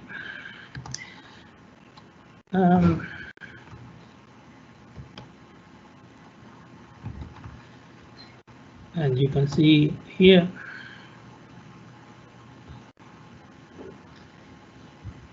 we are seeing the name and the price of our products with category 18 on the database. Okay.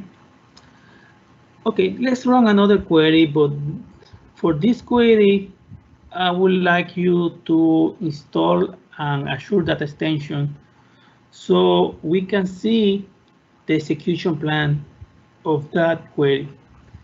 Okay, for that, let's go here, extensions. You see where I have the mouse, click there. And keep it there, but first, let's go to this page. I will share it with you on the chat. Just give me a moment.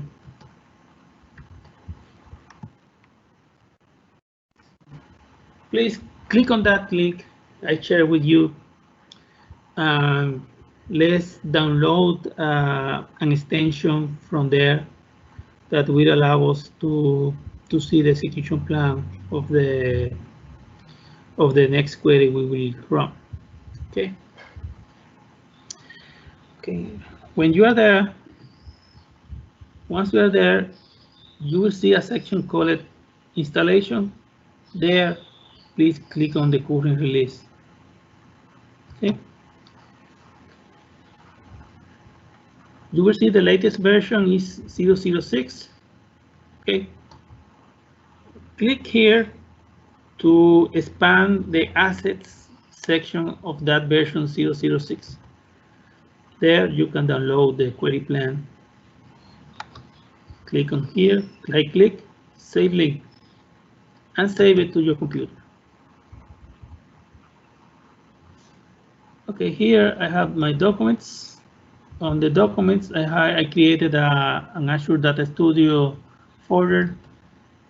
I will place it there. As you can see, it has an extension BSIX. Okay, Microsoft Visual Studio extension. Okay, save it there. Now, let's come back to the Azure Data Studio on the extensions right here. Click here on the ellipsis, and you will see here it's saying install from BSIX.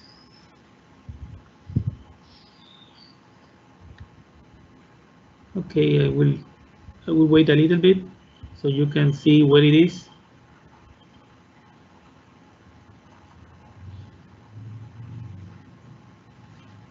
If I go too fast, please stop me. Don't be afraid.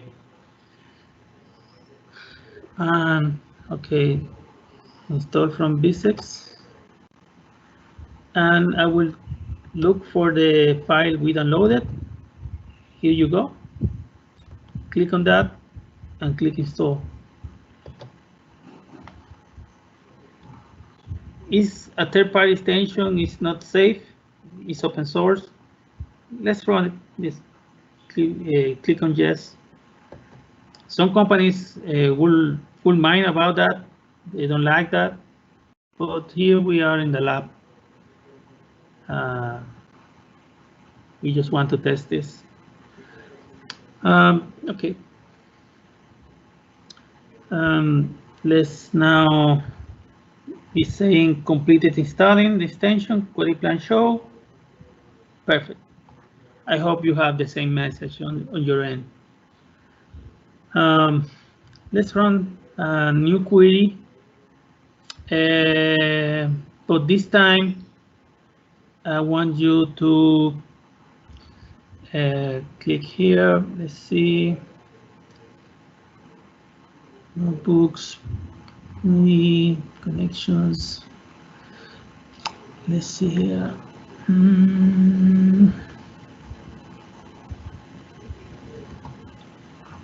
Here. Okay. Let's click on here. The initial page you received when you got connected to the database we created in Azure SQL. Okay. From there, you will see this option that is saying new query. Please click on there. Okay. Now let's run this query.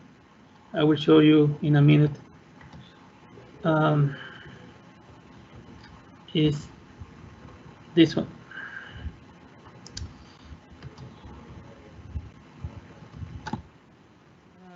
Here, that's the query.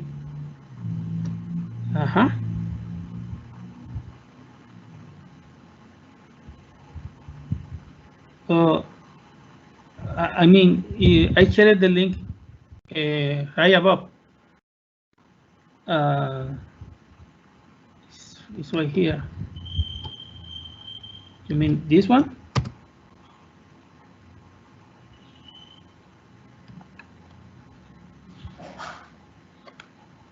That's the one, Mohammed? Let me know.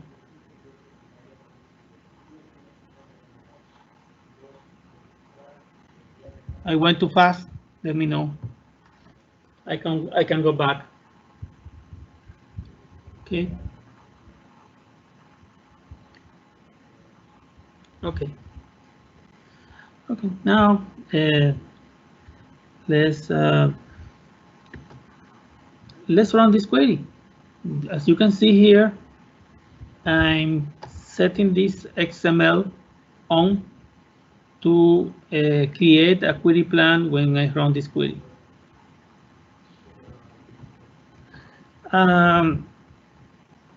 Here, let's run it.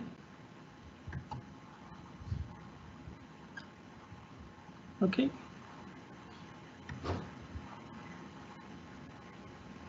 As you can see, total execution time is that one. Okay, good. So you see also here the query plan. As you can see, it's saying there's a missing index. As you can see here. Okay. You also have the option from here. Let me show you. From here, you can use the command palette and also see here the query plan show.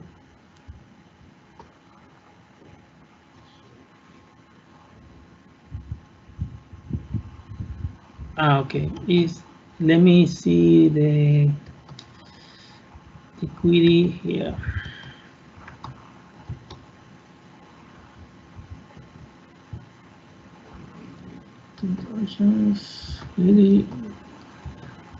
Here we have the query plan on XML. Let's click on this one. Here in the result of the query, please click on that one. XML plan show. You will see the plan, the query plan on XML. But here you can then create click on the command palette and click on the query plan show.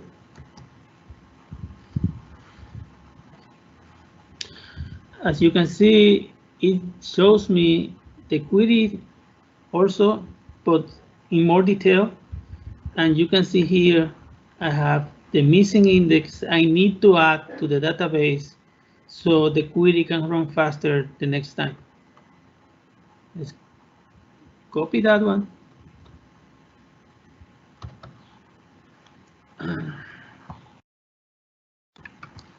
And here, let's query here and run that.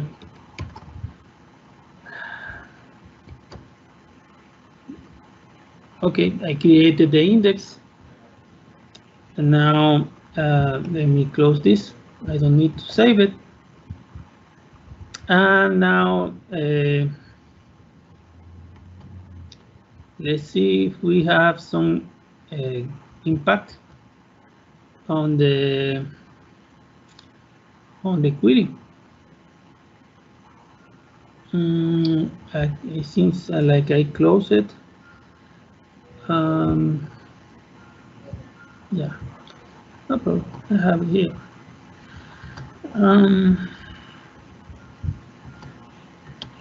So here, copy right, send it right here.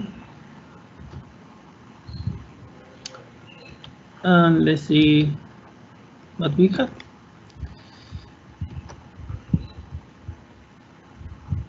Okay. And now this is the result, the execution time.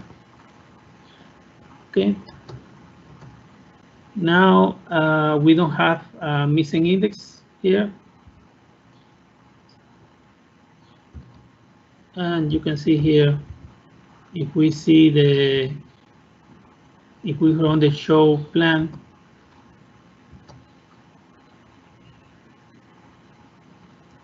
we don't have a tab for missing index anymore. We have optimized our query. Okay. Okay. What else?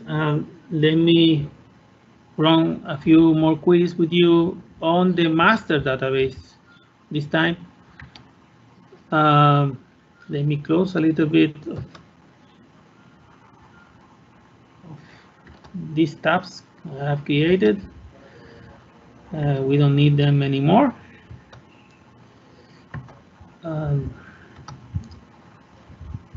Okay, and let me click here also. And this one is the XML. No.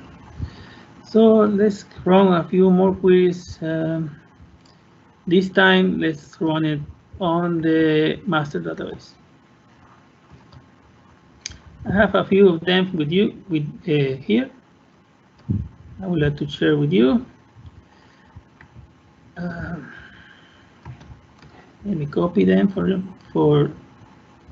to allow me to go faster. Here.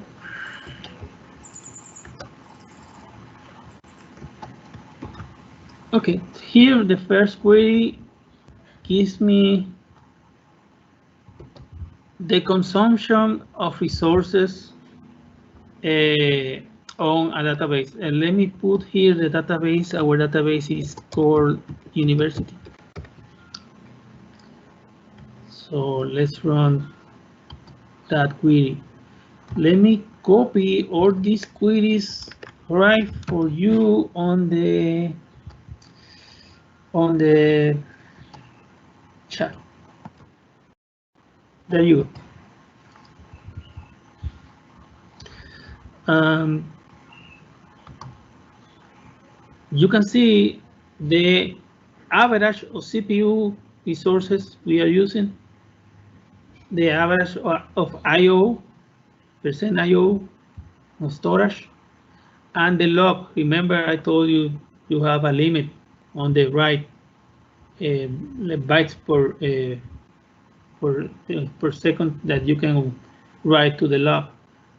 So of that database, as you can see, it depends on the service tier.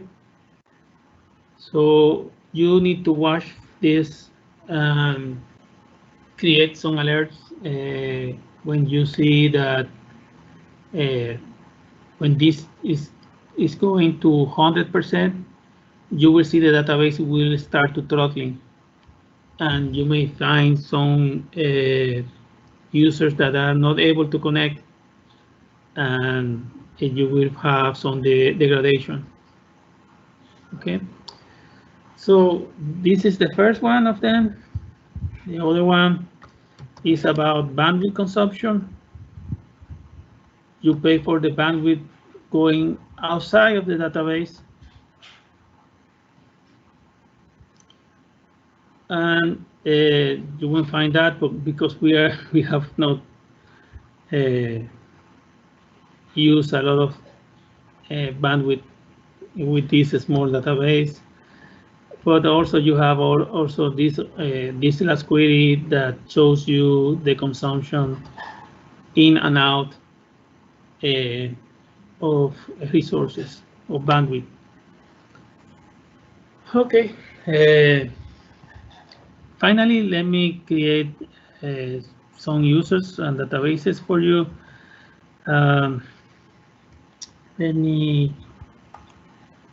Let's create some logins, as I promised to one of the students minutes ago at the beginning of this session. Let me create a login here.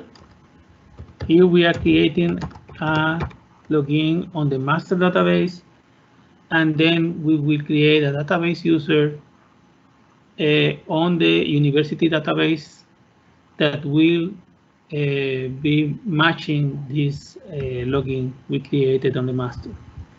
So here we are creating a login.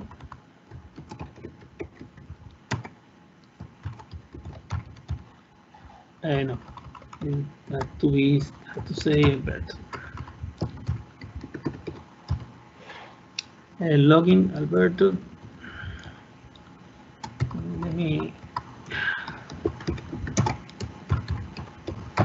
Yeah, better than that. With password.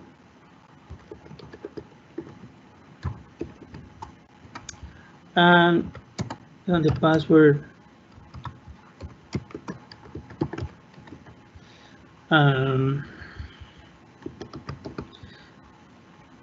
from here, let's say, no. If you want to make this user to have power to create databases and that, you can then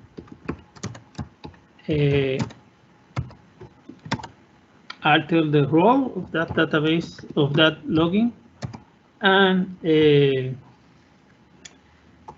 alter role, and the role will be DB manager.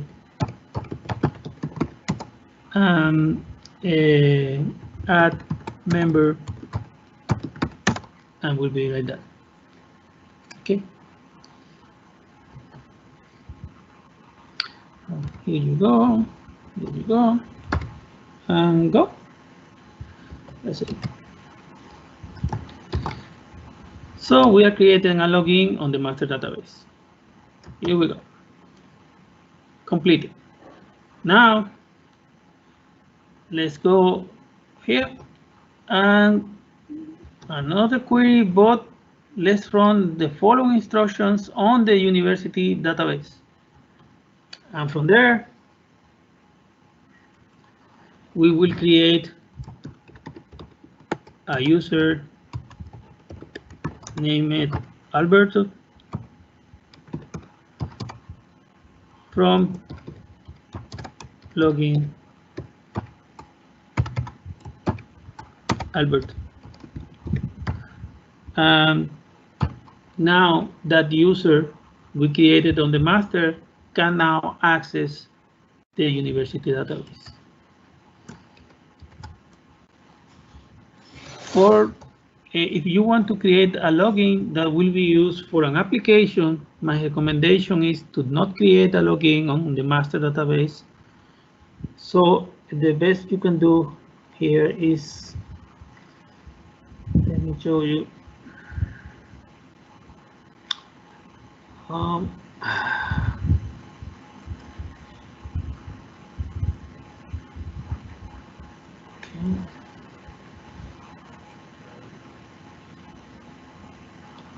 Okay. So to create, this is for an application.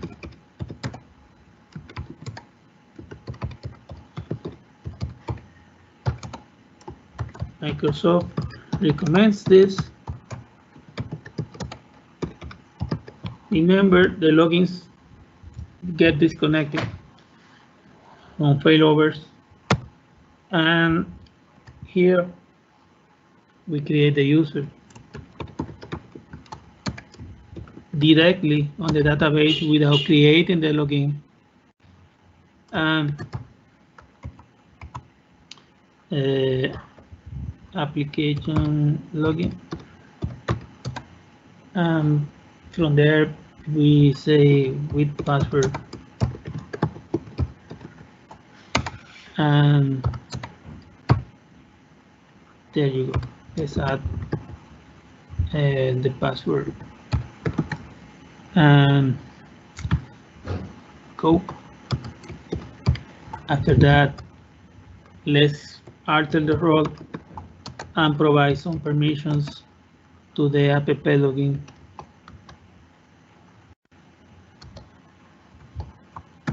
And oops, sorry. App login. And add. I'm sorry. Roles, DB order. And then we add the member app log. So we are creating application login that will be owner of the database. And here we are creating a user that is coming from the from a login we created on the master. Create user from, you don't have permission on that one.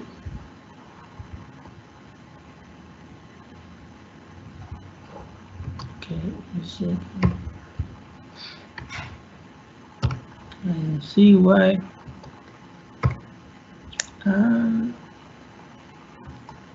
Login.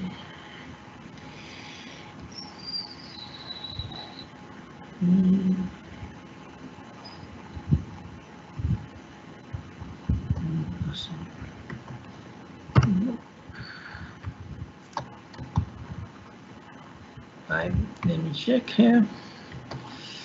We created that or not?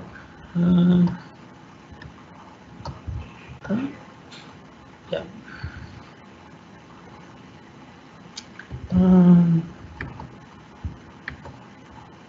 Here.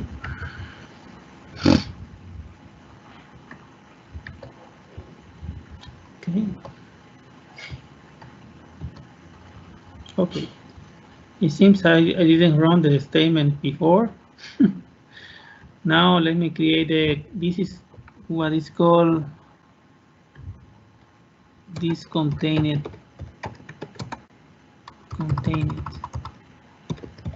database user. And here we are running this to create a login for an application. Okay. Okay, just to finish, let me show you here that you have with Azure SQL database intelligence. We call it here automatic tuning. You have artificial intelligence here to create and drop indices. You need to put it on, and to force the use of the best plan, execution plan for each query, you need to put this force plan on and apply. Here you also have security. The best security you have it here. You have dynamic data masking, you have data discovery, you can classify all columns on your database, and it allows you to know if they are compliant with GDPR and other security standards like PCI, NIST, and other type of security standards. And also it checks for vulnerabilities on your database and shows you threats that against your database. And also you will find it has a encryption at rest enabled on, as you can see here. It's enabled by default when you create a database with a small footprint on CPU resource usage. But if you mind about that, you can disable. If you mind about that, a small footprint on CPU resources. Well, it took me almost 2 hours. I think you are tired of me already. You want me to close? Please stop talking. If you have any questions, please let me know.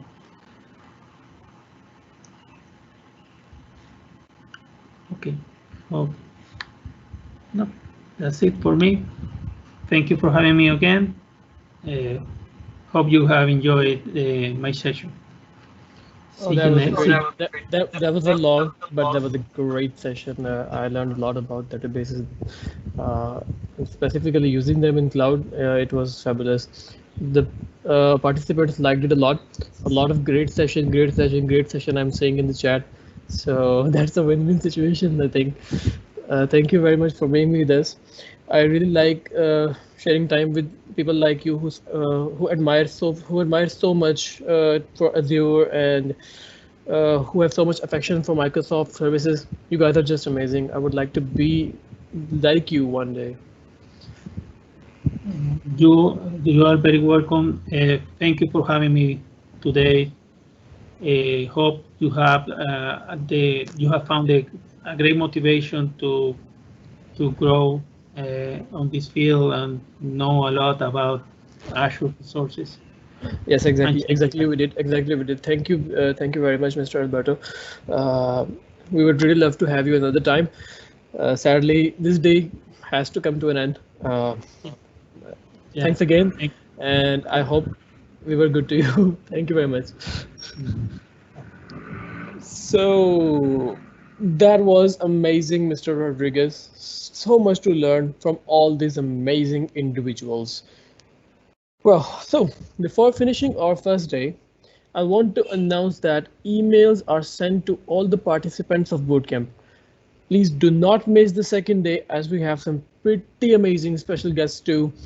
My name is Mohammad Salman Nasir, and you were joined with the first day for bootcamp Azure Cloud Computing. Thank you very much.